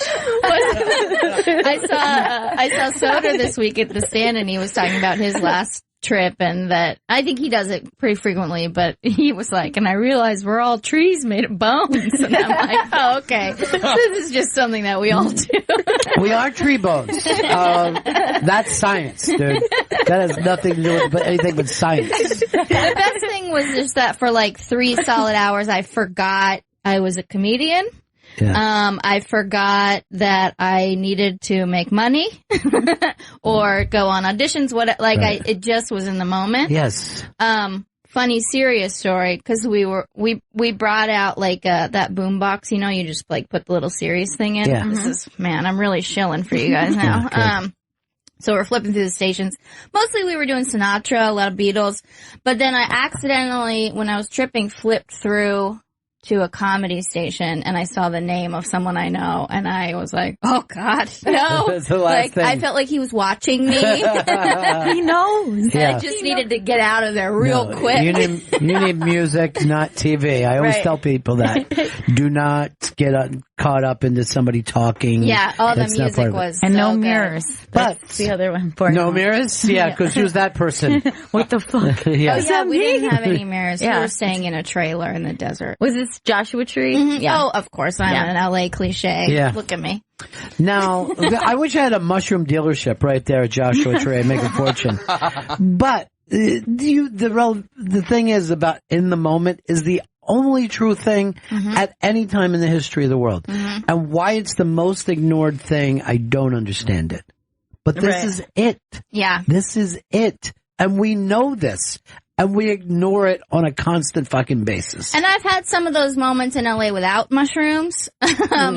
Because it is really stressful to, you know, try to do this thing, do comedy and make it work. But Guy Branum has this joke where he's like, people always say if you can make it in New York, you can make it anywhere. Nobody says that about Los Angeles because it's not that hard. And, you know, I just like swim in my pool and look up at the sky while I'm floating. And then I'm like, oh, it's fine. I'm going to be fine. It won't work. If it doesn't work, it's fine. But I think the Los Angeles dream, the Los Angeles dream has been a reality for so long that it is reality. You know what I mean? Like it's been for at least 100 and some years. Go to Los Angeles, your life will change. You know what I mean? Yeah. And last night at Guns N' Roses, when they did in their opening, from Hollywood, California, and I'm like, I forgot when that was like the baddest ass thing to say. Yeah. That you're from fucking Hollywood, which means you don't give a fuck. That was the 80s Hollywood thing. You know, that was the dark spot that we had. I literally only know that from the movie Valley Girl. Because it's a Romeo and Juliet. Right. And she's from the Valley and he's from Hollywood. And he was like, oh, it's so rough there. And he's punk rock. And he's like, his friends all do drugs and drink and stuff. But remember that's still going on. Yeah. But remember all these, hey man, you owe me. Talk to you late. You know what I mean? Like he just knew everybody. Yeah. Without really. Once he takes her into his world. Yes. And you see, and his music so different that it sounds exactly the same to our ears today. It barely sounds different. I mean, it's the Plimsouls, who is just like just a solid good band. It's not like a noise music. Right. And that's something a girl's just like, what is this noise? And meanwhile, there's like a catchy pop song is playing on. Like you could dance the same to the Plimsouls or the rest of the fucking... Yes, you would not have to change just do the dance. same dance. Yeah. And it works. But back in those moments, your ear would be able to tell the difference. You know what I mean? Like when it's amazing to me now that if I look at pictures from certain points, I'm like, oh, I think I lived in that house too. You know what I mean? Like it all looks the same, but at the time you could tell it apart. Like now, if I look at young girls, right? They're all gorgeous young girls. But to a guy their age, they're like, this one's hot, this one's a 7. You know, they and all the girls think they're hideous. Yes. All the girls feel like this is terrible. And they'll look back going, oh my God, look at me here. I was adorable. And like I think older women have the same experience. They look at younger women who like are down on themselves. They're like, you're young and beautiful and you have everything in life. Shut up. Like, or even like, pictures of myself. Yeah. I'm like, God, look how hot I am. Yes. Don't forget, Jen. This is the best you're ever going to look. Are you wasting it, Jen? Are you wasting this time? I'm already like doing that where I look back at like high school pictures and I'm like, oh, I wish I didn't like do that. Oh, hey, do me a favor. Bring in your high school picture. Is that bad? So she's old enough now. Is that bad? Yeah, it's so bad. Give her a pep talk. Still bad. Yeah. Chris, you ever look? What was your time? What was your dawn? When were you the hottest? Yeah. I was the hottest sophomore year of college at SUNY Purchase. I was definitely my hottest. I will say this. Gail, the first time you met Chris, you thought he was a very attractive young man. I did not. I was being pushed on that. That was you and my mom were going, don't you think he's so cute? And I was like, what are you doing? I'm dating someone. You were dating a loser, though. I never tell you that you're dating losers, but I would do say all the this. time. But I don't ever tell the full truth. I'm great that way. What was so hot about it? I was much thinner then. So it was just a weight thing? Yeah, it was a weight thing. But I was having a great time in college. You're partying the same as you do now. Nothing has changed about you. Except now I don't have your an RA. metabolism. Your metabolism is the only thing that changed. But you were fucked up in college and you get fucked up now. Except for now. Should I tell how much money you got? Listen, Can I can't have some? talk about money.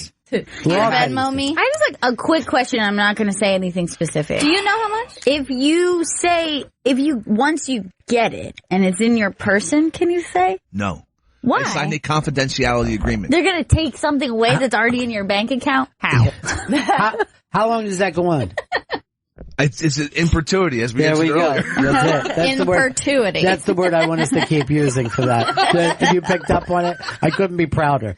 I fucking served you a lob and you fucking spiked it, and that's what's supposed to happen. I would have just scratched out in perpetuity and just put 2 weeks. Drunk. First time he's drunk on the air. Let's get a couple in. Because you end up saying shit. Oh yeah, I do. Loose lips. Loose lips will sink my ship. Well, now he's got a lot of money. He's good. Well, he deserves it. His mom blew World's up. crazy. Yeah. His mom blew up 10 years ago. He should get money. And you're still looking back on sophomore year at SUNY Purchase. Yeah, that was it. But this is probably your peak. Yeah, this is your time down here. Their time up there. He's got a nice girlfriend now. Yeah. He got a hickey from her. Yes, I did. What's the big deal? Did you sleep with her last night? Yes, I slept in in my house. Yeah. In my neighborhood, he slept. Like on the street? Did she know this settlement was coming when you started dating? Of course she did. Yeah, she did. Yeah. Oh, okay. I like her. He had it part of his Tinder bio. I like her now. My mom blew up. My mom blew up 10 years ago, and they're going to settle with me. Con Ed. We can't even say Con Ed. No, that's not. Seems I was told to avoid the subject altogether. Yeah. But all I could listen. This is the two things I could say: that there was a case and that there was a settlement, and that's it. And what about your feelings towards that settlement? No. What about your girlfriend's feelings towards that settlement? No, I can't say anything in regards to this goddamn settlement. Did you buy her a nice gift? I have not made any. I can't say anything. Here's the gift: Take a her child. to dinner.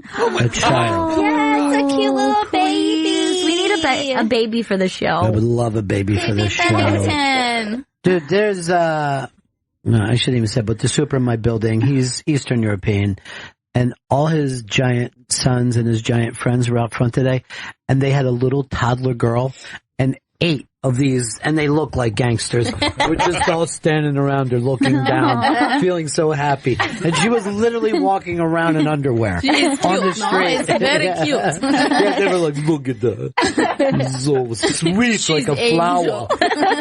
She's angel. Anyone touches her, we kill them.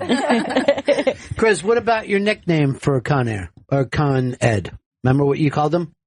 No. Con Ed. You used to say that for a while. Wow. Are you Okay. allowed to say that on the air? I can't refer to it. Listen, this confidentiality agreement is binding. So's the cheese you eat with every meal. But that doesn't stop. Oh, God. He doesn't have a cheeseless meal. Isn't that odd? No, he can't.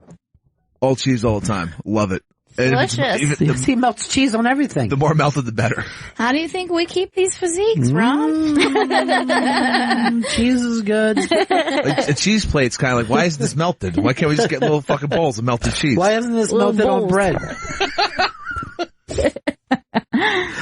He does dip cheese into cheese, which I find to be a little odd. Yeah, like if I get like a mozzarella stick, why not get some cheese sauce for the mozzarella stick? Oh, my God. Why is this bad? It's fucking delicious. Who's gonna get this money when your heart attack happens next year? You'll never make up a will, right? No, there's no will. What? Chris, you've got to do it. What He about wants your to stay a baby? mystery. Yeah. Let her go on her own the way he had to. Oh my God. Why would you do that to her? There's no baby. Well, why don't you do something? Give it to charity. And you know, he's from... Don't forget your best friend. Forgot you were a piece of shit. He's garbage. Said what?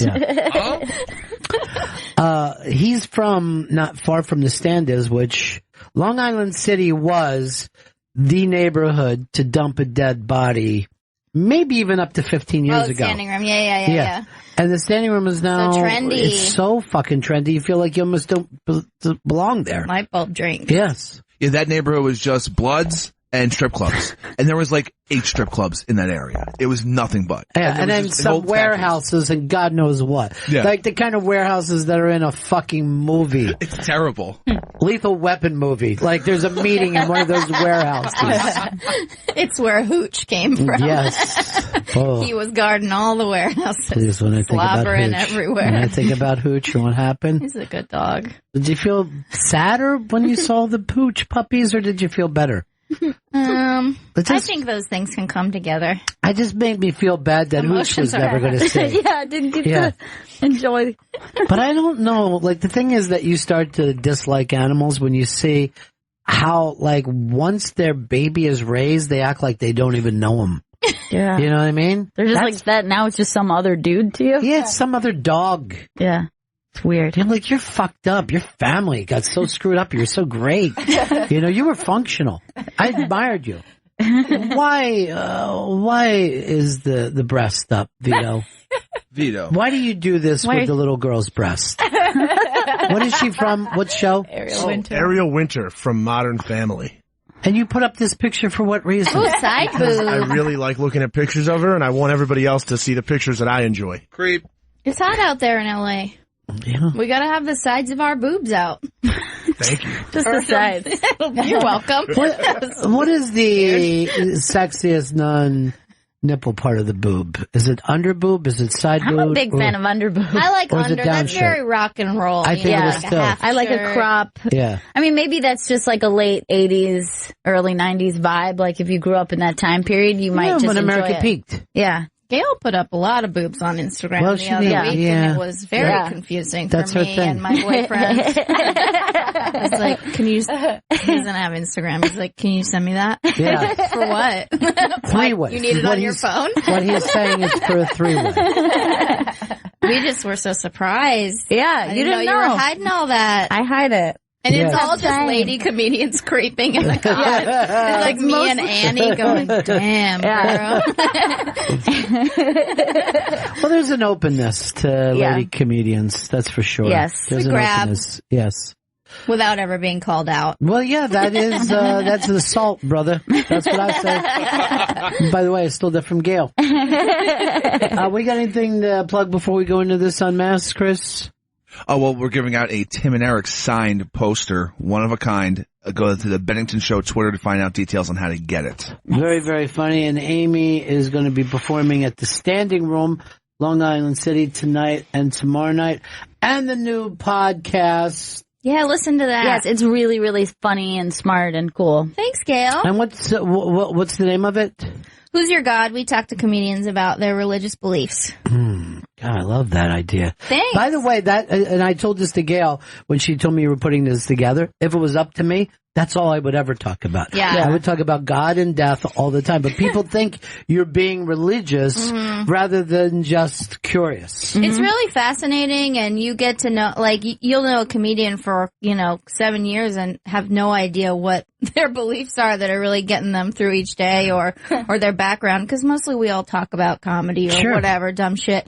And so I'm like getting to know my friends better a little bit. Well, would you believe that I have religious beliefs or not?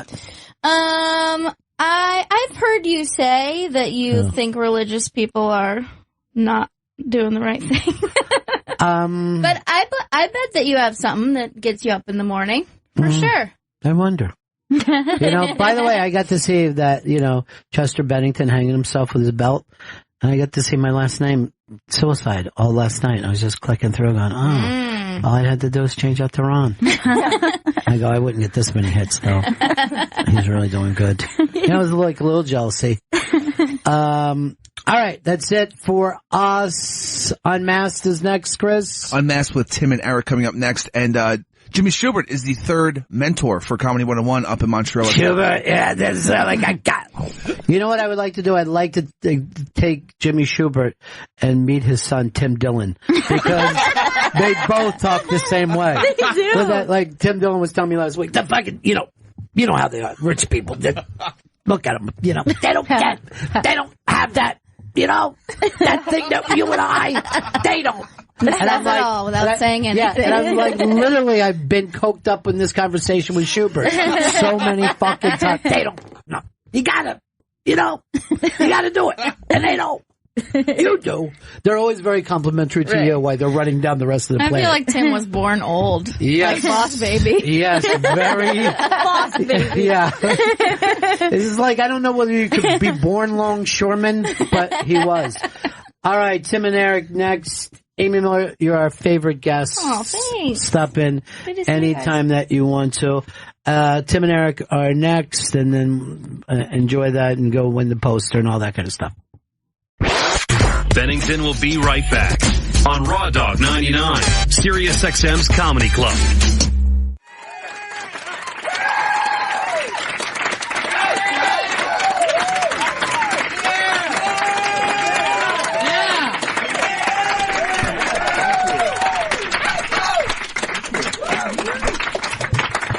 What an intimate setting. Yes, it is. It's pretty cool, right? I like it, yeah. Good to see you guys.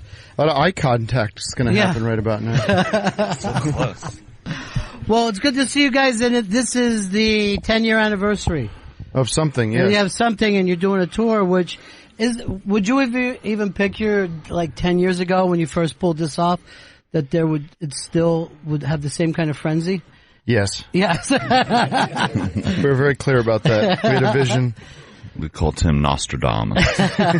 Well, it is always a long shot that anything you do will find any audience, and then an audience that sticks. That's crazy. I know. We sincerely can't believe we get to do what we do every day.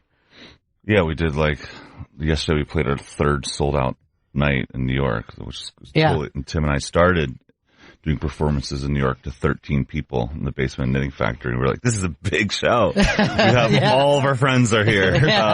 So now we're in the same place, but 3 nights of that. So Where did you play in New York? Town Hall. Town Hall, which is prestigious. Yes, when you think of the people that have played Town Hall. Oh, it was on my mind. Yeah. As I was spitting hot dog parts out into the audience. Well, that's the other thing is you guys both have a music background as well, so you get to understand that there's some theaters that you're playing that have, true history. Yeah. And acoustics. Town Hall was just beautiful. We played Portland, Maine was our first spot, and it was just like oh boy, big news. Doug, okay, we're good. Oh, you looked to see if the show's canceled? Yeah. Only 13 tickets sold. Yeah. Sold out. No, it's just some rooms have that energy that that amazing things have happened there.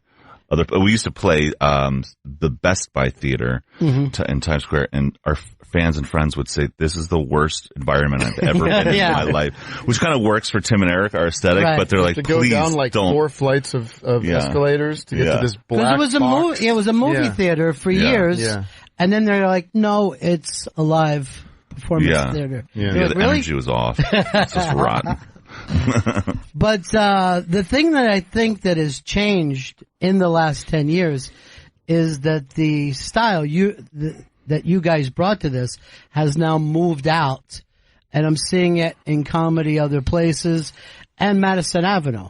And is that like a good feeling, or what the fuck is this thing? You know, we always like laugh at it when we see like Saturday Night Live or someone do it. We laugh because we know our fans are so devoted that within one day they're going to light up Twitter and be like, you can't do that. Tim and Eric did that first. Like, that's how wonderful our fan base is. But the other thing is, we were doing our show last night, and there's a part of the show that's a video element that is kind of new for the audience. And Eric and I were downstairs changing, and we hear it playing upstairs, and Eric's like, he looks at me, he's like, nobody else is doing this. Yeah. What's going on up there? Nobody is. People are trying to do variations of it or putting the video effects on it or stuff, but the actual, like, the depth to which we're going still, not to sound like a bloated asshole, but I'm bloated. But it did feel like, even though there's, people are taking cues from our style, we're still doing, we feel like there's not a lot of people doing the kind of comedy we're doing. We want people to use our style and do something else. We were huge fans of Monty Python and Mr. Show, and we did take a lot of their aesthetics and their and adopt it to our vision. But we're hoping for kids to just freak the fuck out even more. Yeah, well, I thought about that. Like, in 10 years, a lot of the young writers probably grew up on your show because they love to have people that are, 22, 23 years old on SNL. And they probably just think of what you do as comedy, not the way everyone felt when they first saw you guys. Like, is this comedy? Yeah. Yeah, we were not considered part of the collective comic world. Yeah. We were never listed with the greats. Well, it's always hard, I think, for an audience, and particularly critics, if they go, hey, is the joke on me? Are these guys making fun of me viewing this? Yeah. And that is part of what, followed you guys for a couple of years. But you've done so many projects now that it's ridiculous how many projects you guys have done in the last 10 years. Yeah. But you also had the thing of we'll sometimes go separately. And that's really unusual because most teams break up and do things.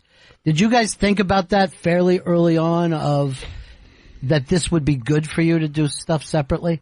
No, we sort of look at it as like a relationship that, you need a little space every once in a while. We've been like good friends for 20 years. We just started doing this professionally for 10 years ago. And at first I think we were just taking any job we could get, which was Tom Goes the Mayor, awesome show. And then we, with the popularity of that, we got opportunities to do other things. Yeah, I think we put so much of our own selves into Tim and Eric that it was very much just, it could be a little stifling if that's all there is in your life. You're sort of sharing this experience with another guy, and so to have those little pressure valve outlets to do your own thing, and because also a lot of the stuff that Eric and I do together, it's very, even though it seems crazy and random and all that stuff, it can be very strict in what it can, what the borders of what it is are. So, there's interests that I have and interests that he has that don't fit into that paradigm. So, but then, this year has been very busy for the two of us making stuff together, and that's continues to be fun too. So, the pace at which it comes might not be as frenetic and insane as it was when we were in our 30s and 20s, but I think there's still stuff we want to do together that will be interesting to see. Well, I think what's great is if you only work together, then you're trying to top it or make it bigger, to just draw more, the numbers there. But when you do other things, you can go, this is something that doesn't have to be gigantic. This could just be something cool. And that's punk rock right from the beginning. Yeah. I was thinking about this today. I love building things. I like starting new projects, and some stuff. Then there's building projects and there's maintaining projects. Yeah. And so I was like, if we're into like a third or fourth season of something, then you get that itch to be like, this isn't fun. This is not as fun as making something fresh. Right. So let's destroy the tower and build it fresh again. Maintaining is never a fun thing to do. It's always the startup process is where you can really be. But even if you look at somebody like Letterman, if I tried to explain to a young person what it was like seeing the top 10 list in the 80s as opposed to the 2000s, he was really into it. But now it's like, I gotta do the top 10 list every night. You could give a shit. Yeah. You saw it there. I was talking to Eric a little bit. I'm from Delaware County. So that thing you guys went to Temple, there is something so unique to that part of the world. It's something so kind of cynical and almost like, if you ever watched Rocky, where like people are like, you can't do it. That really is Philadelphia more than anything else. There's no support. There's no love. There's no compassion. Yeah. And that's, one of the reasons Tim and I do other projects is I think we grew up as hustlers in film school. We went to North Philly, which is like you had to protect yourself when you walked out of film class to not get robbed to go to your apartment. Like that's literally what life was like. So now we're like, we hustle. We moved to LA. We're like, we can do a production company. And now we have a production company, or we could make music or whatever. We kind of just like grab it because Philly it kind of trains you for that. Yeah. You have to do it yourself in Philly. No one's going to do it for you. Yeah. But Temple is where you guys went. Which is true that if you leave there for lunch, you could get beat up in a heartbeat. There's not a lot certainly in the years we were there in the 90s. Yeah. And of course, they're the person that they love most. Bill Cosby. Of course. So that continues to be one of my inspirations and idols. So much respect for him inside and outside of entertainment. I'm glad everyone's laughing because some people are going to listen and go, what does he mean by that? But isn't that ironic that you grew up in that shadow of Bill Cosby? I mean, I don't look at it as a shadow. Maybe a coincidence or just another series of facts. Yeah. We also lived in the same dorm as Hall & Oates. Yes. And those guys have not had any kind of legal issues with No, not at all. But also, they also work apart and together. They just, at a certain point, go, hey, all of our hits are back there. Let's get together and do the hits, but do projects separately. And Daryl does that show out of his house where he just brings bands in. Yeah. And it's amazing. And I don't know if he's looking to do anything gigantic with it, but it's great. Great music. I'll be checking that out after their show today. Yeah. No, I've seen it. It's cool. I mean, we have not doing Awesome Show for 6 years or something, getting back together this year and making some video elements and bringing back characters on this tour it was fun. We often contemplated, can we fit into these spandex suits again and do the stuff that we were mentally thinking about 10 years ago. And we realized we still have that energy and that focus. It hasn't left yet. Well, there's also not a lot of comedy teams that have made it when you really think about it in the course. And I don't know what it is, the difficulty of keeping it together. But it's a very, very short list of people that you think, they're even remembered to this day. We have this thing in our live tour that when you're being seated, we have this slideshow of the top comedy duos over and it's like, what's the best comedy duo? And it's like Laurel and Hardy, and we have an X over it. Mork and Mindy, X over it. And then we have Bob and David from Mr. Show, and then we do an X, and then we put ourselves in this big check mark. And the other night, Bob Odenkirk, who kind of helped make us, was in the crowd watching that loop over and over, and he loved it. Yeah. He thought it was really funny. He's done well. He's doing well right now. He's doing well right now. He's having his moment. Yeah. Which is so fun for us to watch, actually, because when he discovered us, which is the right way to say it, he did, and we came out to LA, he was really in a place of finding out what he was going to be doing, and he was pitching and trying to get shows made and directing, and he was really in an interesting place that took a while to figure out. And then obviously now it's just so funny. We were talking to him after the show, and he was like doing this movie with Steven Spielberg, and it was just so cool to see him like kind of saying nice things about the experience, but how he's just like acknowledging it as how crazy it is. Yeah. He's like, I'm doing a movie with Spielberg. It's crazy. But that is the thing about this business, and you don't realize it when you're young, is no matter who you are, you have to be relentless, you know? So there's Odenkirk. If somebody could have told me years ago, just give him money and a lot more money, it would have been an easy call for me. Right. But people turned him down for projects for many, many years. Yeah. As they should have. How long was it of you guys being at film school together, making these videos before you're like, yeah, would like somebody to see this. We would like the world to check this out. It really wasn't until after college. I think we were off doing separate things, and we would do videos together sort of recreationally, just for get together on the weekend and make a little project, give ourselves a little something to do, just come more from a artsy fartsy place than a comedy place. Yeah, I remember shooting a bar mitzvah where kids, I was a videographer before we moved to LA, and kids were throwing M&Ms at my head while I was filming them, and I was like, this is really bad. And I remember texting Tim, I was like, we gotta work on that DVD, man. We gotta get out of this scene. But we were always making music and projects and putting physical things together, you know, like records or things. And so a video, like a video cassette, VHS kind of with a cover and everything, was like, once we had amassed some like 5 videos, 10 minutes worth of material, we were making videotapes and like giving it to our friends as Christmas presents and stuff. But the fact that you met in film school, I'm going to guess that the other students' heads must have been somewhere fairly different from what you guys were up Pretty to. much, yeah. We were like fully the outcasts. We were also like making fun of them the whole time.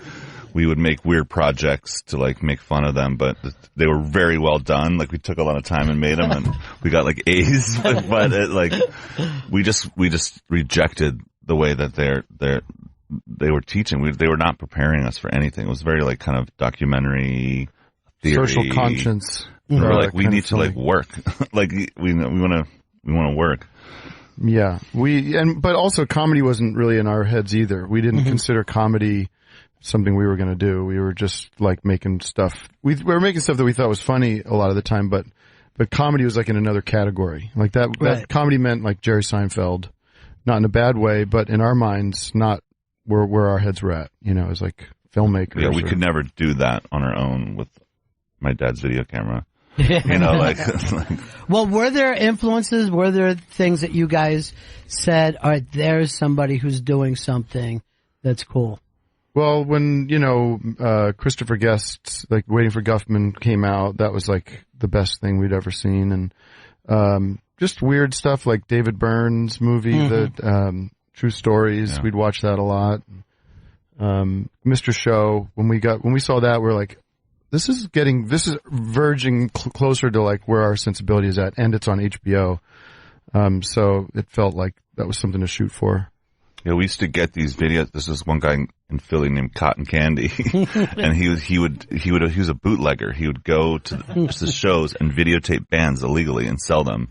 He was a part of this network of VHS guys, and he would send us like cool concerts like Jane's Addiction, and on the end he would always include like 3 random weird cable access moments, right? You know, or like James Brown on the news when he like was fully high or some weird thing. And we would look forward to those moments so much that we were like, whoa, and those things really inspired us. And we were like, ooh, we got to start collecting all these weird things before YouTube. Like these things were like gold, these little. And Philly has always had a tradition of their own kind of local celebrities as well. There would just be adults showing cartoons. It was Al Albert's. Do you know Al Albert's? Yes. Al Albert's children's showcase, and it would be on at like 8 in the morning on Saturdays or something, and it would look like they just took a big black curtain and put it over the news set. So it was just this black void, and then he'd be in a tuxedo, and he'd have these like 6-year-olds come and like tell jokes. but it would be very strange. You know, it was right on the verge of something inappropriate was happening. Go ahead, tell the joke again. Tell the joke. You know, be real quiet, and it was. He would also sometimes strange. ask for a kiss or a hug. Yeah. And but his thing was he was the guy that they said Andrea McArdle, who was the first Annie on Broadway, did that. So he was telling children 30, 40 years after that, like you could be. Right. And there's no way for them to know what that meant. Yeah. He's the kingmaker on Broadway. And we redid some of that for the Awesome Show. We had, it was called Child's Showcase or something like that, yeah. But I mean, it was we did Rainn Wilson and Patton Oswalt. We made them look like kids. Shrunk them down. Kind of sang inappropriate songs. There's one creepy host. Well, we promised some of these people they could ask you questions. I didn't agree to that. I know you didn't. I know you didn't. That's why this is a trap, this entire show. The first question is from Colin. Hey there. Hi, big fan of the show. Thank you very much.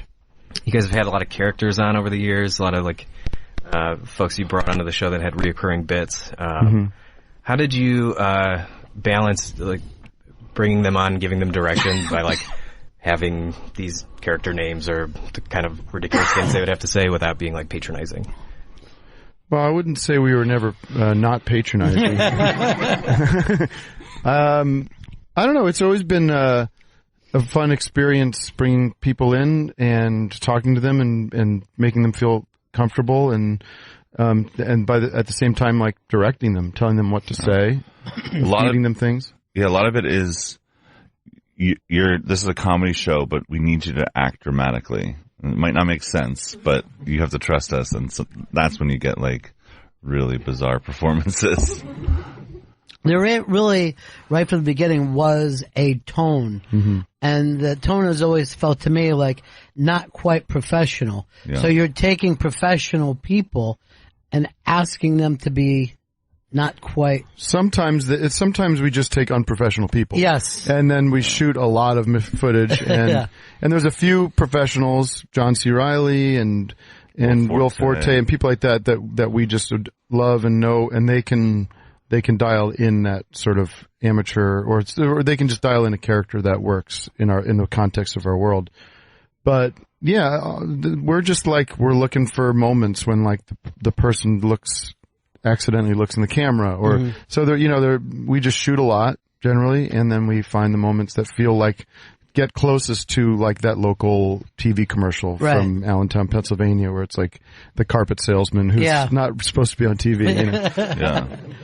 Yeah, in Los Angeles, it's beautiful. You can load up this thing called LAcasting.com, and it's anyone who wants to submit a headshot is on there, and that are cab drivers. They work at grocery stores, and we cast them no matter what their skill level is, and that's how we created the universe. But kind of based on look, like this person seems peculiar. We would audition them too, but Tim and I knew exactly what we want growing up watching these things. It's like we did not want beautiful people from LA to be in our universe. They just did not fit. We were like we didn't want young comics to be in our world. It was a lot of older men that we worked with because we wanted that feeling of something different in this alternate universe that is not everything else you see on TV that like bores you. There's always, if somebody makes it really big, they'll tell you I failed for 20 years and then I turned out to be, Samuel L. Jackson or something. And I always think, well, that's keeping a lot of these fringe people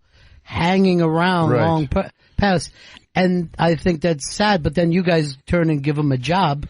Well, I keep saying, I say it's like, it is a job. They are working and we pay them. And a lot of them go on to do it for other people. And, David Liebehart, who's always used to do songs for our show, and he's got a touring career out of it. Like he plays he was in Australia like a few months ago. Like they work and it's, it's what they do, and it brings people enjoyment. So yeah, it does. And I mean, it's a unique thing, just like being beautiful is a unique thing, so that's all part of it. But I think it's amazing that they were able to find that place with you, because you guys, I think, have taken it to a laughing with us type thing. Yeah. There's a guy that we love, and his name's Barry Stem, and he was a background actor on our show, and we heard him talking to the crew, and it was like, we have to get him in front of the camera. He was an old grip, so and he would talk to you about anything, and it would be so boring, and it would all be self-aggrandizing about who he worked with, and this and that. And we're like, we just got to get him on talking. Like, I don't care. We'll build a show around him because I want to hear this guy just spew. And it's so entertaining to us. And I don't know if it's entertaining to anybody else, and he loves it too. He's like, I'll tell you all about the time I worked on MASH. You want to hear oh man, we used to hang these lights on, and he's just like, okay, we give him a check, and he's like, call me again next time, Yeah, it's like, that was easy. Yeah. But it has to fit in the world that you guys created to begin with. And you can that's just feel this person belongs. Let's go to the next question over here. The next question is from Ben. Hey guys, big fan as well. Which celebrity do you wish you had on the show, and did you have a character or bit written in mind for them? We've always wanted, like, Christopher Guest or David Byrne, both the people that Tim mentioned. They don't really do or Larry David. Those guys just don't do that kind of thing. I think we used to think about that, and we've gotten to work with so many amazing people. I mean, almost everybody that you could like Will Ferrell, all these like big comedy guys and actors and stuff.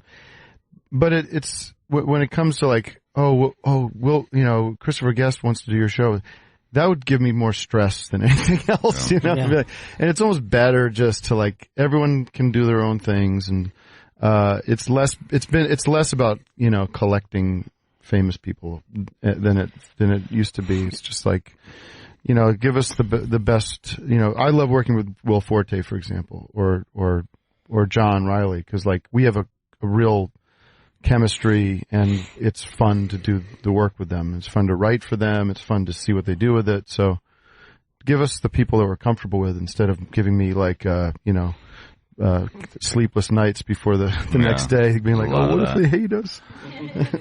John C. Reilly was, that was an amazing thing for me to see him want to go in that direction, because he is one of the best dramatic actors in America. And I saw him and Philip Seymour Hoffman do True West, and it scared the shit out of everybody in the audience. And then to see him turn around and go as far silly with you guys as he goes, it's a pretty remarkable thing to do.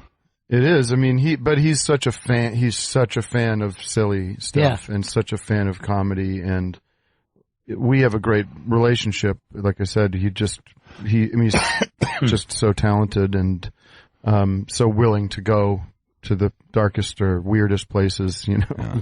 My favorite story about this is that when he started to do Brule, it got so popular that when he started promoting his other movies, the first interview question would be like, okay, tell me about Dr. Steve Brule. What's his problem? Who is he? Yeah. And like, John's like, God, now Brule is too big. Like, he just, it's like this experiment that went wild.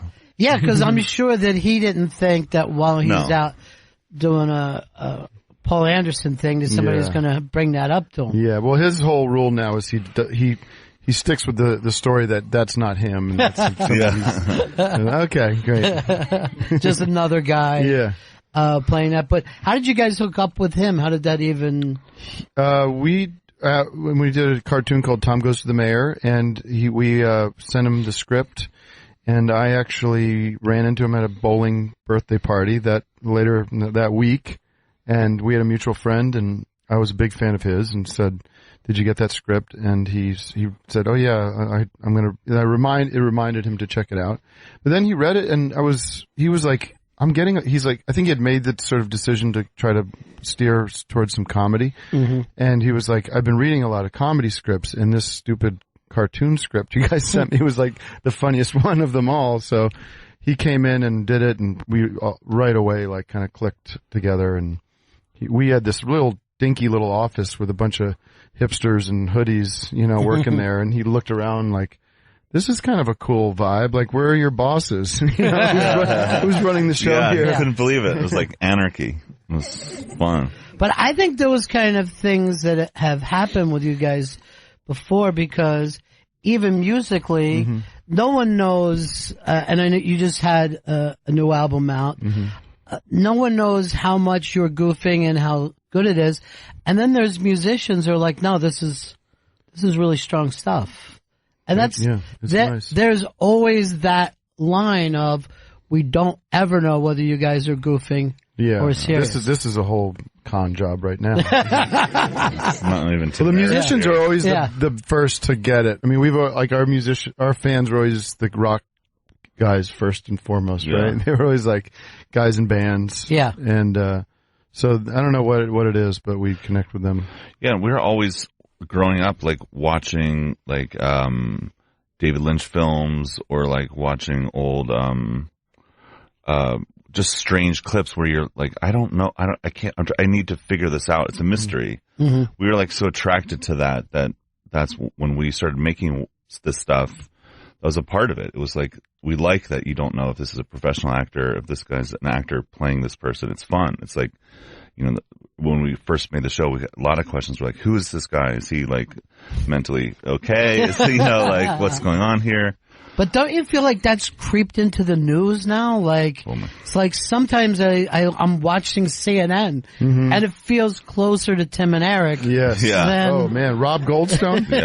I mean, Rob Goldstone. You guys have seen this guy. I was showing Eric the other day, showing him pictures. I'm like, this is somebody's up the stairs writing a script based on one of our episodes. He really is one of your characters, and they gave Rob Goldstone is the guy who hooked up the Russians with Don Jr.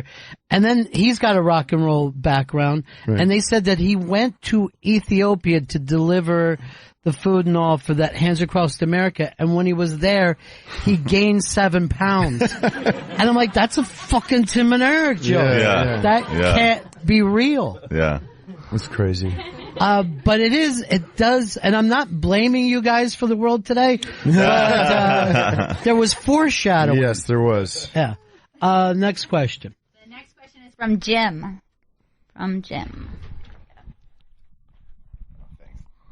Did you do anything unique, with the press kit you gave to Bob Odenkirk?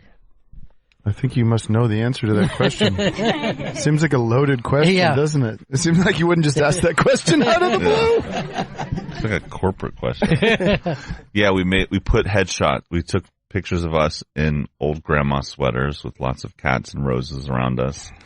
And then we signed them, and then we invoiced Bob like $200, like for an unsolicited package. And that like cracked him up. And when we met with Bob, we saw our invoice like tacked on his wall, and we were like, oh yeah, he liked it. So, but I would imagine like, even that story may have some of your edgier fans thinking that one day it'll be Tim and Eric and Clyde. Like I imagine some of your fans feel like they should be with you. Definitely. And I mean, I get that feeling because when you fall in love with a kind of comedy or a certain voice, you feel like they're in your head, you know, and they're like, they get you. And, you know, and it's such a close, they can see how not easy it was for us, but how it's possible to get where we are. And, cause you can find out about it.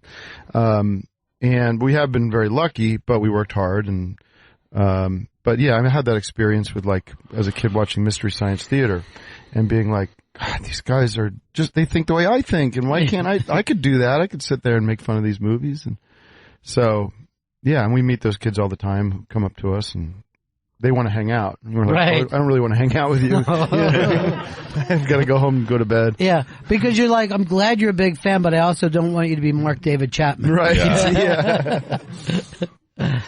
But is there advice to give young people? Is there anything other than keep swinging? Because the idea that you guys did with Odenkirk probably wouldn't work, 99 out of, Now it's hard. I mean, now it's easier because people can send us links of things, which is like, we didn't have that ability, and we've sort of made it our policy that if people send us stuff, we'll look at it, like, because we got so lucky doing that.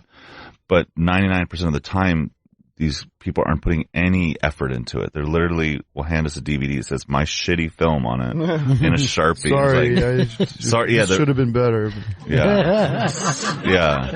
So our advice, what we did is the advice that we give is like we made this like really nice package that looked good. You want to look at it, you want to open it up, you want to like that's kind of our style. It's like even if it's the stupidest thing, it looks like this big production. Yeah, the advice is like pretty applicable to everything in life. It's like, be professional, be polite, and be respectful. Those things are real things that help you out. When you're trying to, and do find the people that you admire and seek their help, because sometimes they'll help you. We've helped people, we've elevated people up when we could, and try to do something that no one else is doing, or try to make sure your voice is your voice and not you're not just copying something. Well, I notice now too, everybody tries to catch someone famous on Twitter. Mm-hmm. And that would have never, if you told me that you could reach some of these celebrities that I loved when I was a kid. Right. I never would have believed it in a million years. And now it looks like young people expect an answer back right away. Mm-hmm.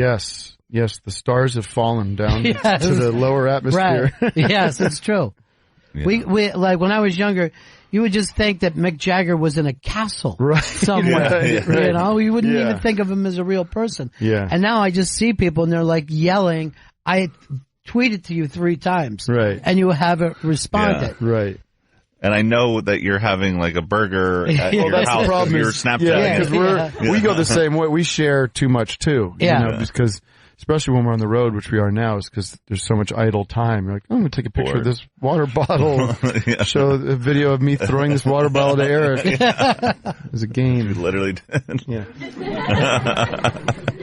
Well, Eric, I know that you got a new wine out, and there were some people who were thinking this was part of a joke because you've done wine jokes for. It's very hard to convince people that it's actually a good thing. But it started from a joke. It started from John C. Reilly's character, Dr. C. Brule. He did a bit called Sweetberry Wine, where we would go into every restaurant or bar, like the bartender would be like, "Would you like some Sweetberry wine?" Because they got that joke. So we decided to make a wine, and then within that time, I got really into wine and food, so we decided to make it really good. So now we have a line of wine. So it's my job to tell people that's good. It is good not just after pissed. all. It's not pissed. Keep your name off it and you'll be fine. But the food thing is real for you as well. Yeah, it's like, just got way into it, traveled around the world, like investigating culture, and I feel like wine is the same thing. It's like a real kind of can see, history in that. So this side project I love. Is that how you and Aziz bonded? Yeah. Before we started working together, we were just like food fanatics. We just kind of came up together that way as friends. And there's that show, of course, blew up. Right away. And you're directing. Yeah. A lot on that show. Yeah, I directed 6 episodes over the last 2 seasons. Now I produce it. I'm kind of just in there writing with Aziz and working on new stuff. I was watching this year, particularly the first couple episodes when you were in Italy, and I'm like, how did something on Netflix look this good? Now, like it was, just remember when you guys first started putting out stuff, you're buffering, and you couldn't see it, and people would send you stuff. I'm like, I can't wait for this. And now I'm watching something gorgeous through my PlayStation. Yeah. It's blowing me away. It is. It's crazy. I was watching Game of Thrones last night and being like, God, TV has gotten really good. Yeah. It looks crazy. It's like, you don't need to go see the movies anymore. Well, most adults aren't. You know what I mean? Like it's really I have to tell you, the War for the Planet of the Apes, fantastic. You loved it? You loved it. It's like the closest thing you could, I don't know, what it would have been like going to Disney World when it first, Disneyland. It's so fantastic what they can do. I'm not kidding you. People don't believe I know. I'm so high on apes right now. Tim invested all of his money in this new film. I'm going to watch apes talk. Cool. You really are the boy who cried wolf, because everyone's like, Planet of the Apes, right? No, you're like, no. I see one movie a year. It's an ape. It's the Planet of the Apes movie. But it is fairly stunning if you compare that, what it just looks like, to the original. I know, the masks they're wearing. The mask. Yeah. And people just you're like, hey, the ape mask isn't moving. Yeah. No, they wouldn't. Yeah. Anyway. All right, next question. The next question is from BJ. Oh, yeah. I would never, by the way, and no offense to you, but I'm offended. I would never go with BJ. There's too many negative connotations. What's your first name? What's the B stand for? Benjamin. That's fine. Go by Ben. That's just an idea. Benjay. Just a suggestion. You would suggest Benjay. Benjay. Yeah. All right, I'll consider it. You know what BJ means, right? Does it mean something? Yes, it does. It means blowjob. All right, what's your question? How do you guys deal with stress? By taking it out on you. Was that your actual question? You wanted to know how they deal with stress? I feel stressed out all the time. It's probably not effectively. I don't know. It's bottled up and causing cancer right now. It's disease. I feel like full disease under the skin. I think exercise makes me feel better if I can walk for 30 minutes or do something like, physical. It generally does work. I don't ever want to. Yeah. I feel like our live show, we do a 2.5 hour show that is we're running, sweating, being silly. To me, I'm so stressed about the show because I have to remember all these lines and stuff. But then once I'm out there performing, I feel like it does relax me in a weird way. 2.5 hours though? Don't you feel it's giving a lot too of much? It's a lot of video. It's not 2.5 hours of strict dancing. It's paced right. Yeah. But this, you're playing these big venues now, but you still have that connection with your audience like you were playing smaller venues. Yeah. I always think there are certain right levels of fame that you want to have, and you guys are just about there where you have your audience. But unlike, I don't like the Friends cast, not everyone is going to recognize you. You can still move around. Well, that's changed for you probably more since Master Mountains. Yeah. You're getting the quality of people that aren't always the best. Yeah. If I could get a height reduction. Well, that's the other thing. He stands out like a sore thumb. Foot lower, I'd be fine. But you also know it seems like there's more performers who are trying to look like you. And I want to point any of them out. But it seems like you have now become a look. Well, I think it started with Galifianakis, bigger boy with the beard, shaggy. Beard with glasses. Yeah.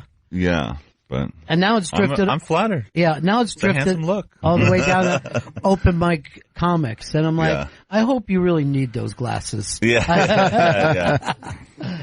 All right, next question over here. Our last question is from Eric. Oh, Eric, you have a question for me? Yes, Tim Heidecker. When did you... He didn't want to ask you. Will you marry me? Yeah. It's like it being at a ballpark. For the Celery Man sketch, was it written by you guys, or did Paul Rudd do a lot of the improv? There's actually really great behind-the-scenes footage that's on YouTube that is on one of the deleted scene or one of the behind-the-scenes extras on the DVD, and you see us giving it was written, but all our scripts were kind of just approximations of what we were going to do, and you see in there us feeding him lines and writing it on the spot, which is a lot of times what we do, is sort of, which must be annoying for some actors, but if somebody's just off camera going, say, give me horse times 3. And they're like, what does that mean? Give me horse times 3. And, whatever. And then Rudd was really, really, gracious to just say whatever came out of our mouths. He then said immediately after. It takes a lot of trust on his part that he was a fan of ours. Some actors would just not say no. They would be like, I don't do line reads, but the energy of what we had is literally him in a green screen on it with nothing else. Yeah. Or a computer. So he's like, please help me. He's like, just give me, same with Tell me Dr. what to Pearl. say. It's he welcomes us improvising in the moment, which is so fun. Well, he's also a tough guy to understand because, again, he's got the rom-com looks. His life should be just simple, going from one to the other, and then he'll take some very bizarre chances. He's really funny. Yeah, I think a lot of these guys come from a place that they love comedy so much. Like he was in early Stella shorts doing crazy stuff with Michael Ian Black and stuff. I think they love doing wild stuff, but you know, they have families and stuff, so they're doing the big movies. And we'll take him because how many people checked out Tim and Eric for this first time because of Paul Rudd? Yeah. You know, just like, I'll watch this, and we probably lost 80% of them. But, I mean, it's great to have that they give them their notoriety to us to use. Well, when you guys started working with Zach, where was his career? Was it still pretty fringy? Yeah, it was. At the time? Yeah, I mean, he had some kind of early success, I guess, with a talk show but so we just knew him from like Largo and like the LA comedy, UCB and stuff. We just thought he was hilarious, you know.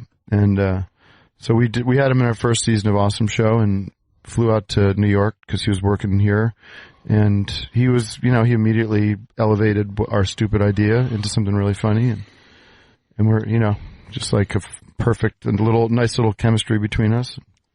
And to have that, again, with all these people, this loose affiliation, where you don't have to do it all the time, over and over. So when you get together, it is somewhat, you know, exciting. Yeah. Like Tim was kind of saying, when you first start out making something, you need these names. Like we had Jack Black, that Bob got us Jack Black to make the pilot of our show. You need to use these names to get a project done. It's like we have this guy's vouching for us. And now I feel like we're finally at a place where people know us versus like we don't need to use those big names anymore to kind of put out new stuff. But it felt like that for a while, right? It felt like that even past the pilot. It was a bit of both. It was really, it helped to have to work with great people and to, you know, elevate the exposure. But it was both. We weren't doing it just to suck off of Hollywood, you know, nectar to from a cynical place. It was great to work with a lot of those people, but it did help rise things up. Well, something else I think has changed, and that is a kind of divisive thing. And I know that when you did I Am a Cuck, which I don't know how light that you felt that it was, but it was so funny. Because it is where we are. Right. In this country right now. Yeah, I mean, that just came from months and months of being abused online, really, frankly. Right. I mean, I was cyberbullied for making jokes about the clown that we have as our president now. And, which is a form of cyberbullying I just did there. but it was a reaction to being like, that's coming at me in real time. I can go to my garage and within 10 minutes, write something, record it, and release it to those people, you know? And it was so fun to just be able to work that quickly and get the reaction immediately. So it's fun to use whatever would have just sat inside of me and festered like stress and just turn that into something that I felt if there were other people getting called names and being abused and being called these terrible names, that they would get a laugh out of it or would feel at least not so alone, or that I was getting it. Everybody's, you know, a lot of people seem to be getting it. So, but you'd have to think somebody's following you online. They're a fan in some way, and then just because they might disagree with you politically, or did you feel like there was some I think it got picked up by certain Yeah. people, and then it got spread onto their pages. Yeah. And probably just a lot of, you know, bots in some farm in Belarus somewhere plugged in. Because I would have never thought of you guys as political at first, but almost everybody is somewhat political now because any opinion suddenly becomes extreme. I mean, our stuff was never current events connected, you know, and it still isn't, but, you know, we have different interests. But our stuff was always, I think, satirical and political and critical of, you know, American culture, American advertising, and, you know, hypocrisy and all these bigger issues that I think, you know, people. It's not just absurd, silly business. And oddly, you and probably all of us in this room and everybody listening has to work with corporations every day. You know what I mean? That thing exists in this country no matter who you, it's not even, debated anymore. And you see that in boardrooms every single time that you show up somewhere. Yeah, we're lucky that the ad guys, these corporations, were big fans of Awesome Show 10 years ago, and now they have power. Right. So we're in a position they're offering us jobs. We're like, thank you. Yes, is that fun to go in and do something like that when you know it can only last a couple days? And like I said, there's so many times that I'll turn around and go, what are they selling anyway? You know what I mean? Like, why not have some fun? Yeah. Yeah. For us, it's a job that we get to hire our friends to shoot and be part of the crew and stuff. And yeah, we're not invested emotionally in the content. Our dream is like to take a corporate job and like the Absolute Vodka thing, like with Zach Galifianakis, and like twist it into our own. We like steal it. It's more of that Philly vibe again. We're like, we're taking your money and our fans are still going to like us because we are making fun of you at the same time. Like, and they're just like, okay, as long as it gets hits, we'll take the burn on that. And that is the funny thing about it. Like at the end, I'm like, I can't believe Absolute Vodka is letting that do. But I'm saying Absolute Vodka, you know, and that always works. I brought this up when we start this, how wild that 10 years in that you still have this thing. Is there a hope of where to go with this, or you just play it out project by project? Play it out project by project. For now, it feels like we said, we made some stuff this year that works. I think as soon as we start making stuff that's not that's like we watch the cut and we're like, oh, well, that's not clicking. That's a miss. Well, that'd be the first sign. I think it would be remiss not to realize how much of an impact of what you guys have done. And when I saw the comedian, comedy, that's the comedian is the other one. But when the comedy came out, I watched it twice because I didn't know whether I liked it or hated it. And that movie follows me around every day in New York, that I just think the city is in a constant change because of, there's been a culture shift. And if you can't do anything, even if that's just the point of any art, to me, is just to have it be there for a while. Well, thank you. You never said whether you liked it or hated it. No. I caught note of that. But I kind of feel the same way. I feel the same way about it too. I was in it, and I still don't know if I like it or hate it. But that makes it interesting. There is never the scene that always stays with me is when you go deep into Brooklyn into a black neighborhood, and you're like, yeah, this is pretty great. I'm going to start and bring a lot of my friends around here, and we're going to change this up and spend some money. It's a little ahead of its time there. Yeah, it was really ahead of its time because everyone always goes, isn't it great how safe the city's going? Yeah. And I'm always like, hey, what happened to the people who lived in Spanish Harlem? Where did they go? Did they get moved somewhere? Or, because, that is the kind of wave, that generation's wave is what got into Tim and Eric in the first place. And I really do think that it's going to take some time before we decide, did we do good with all this or did we do bad? Yeah, we'll see. Were we making fun of the culture or are we responsible? I think it's time for us to get out when at like 3 a.m. they'll be selling like best of Tim and Eric DVDs on some like Time Life,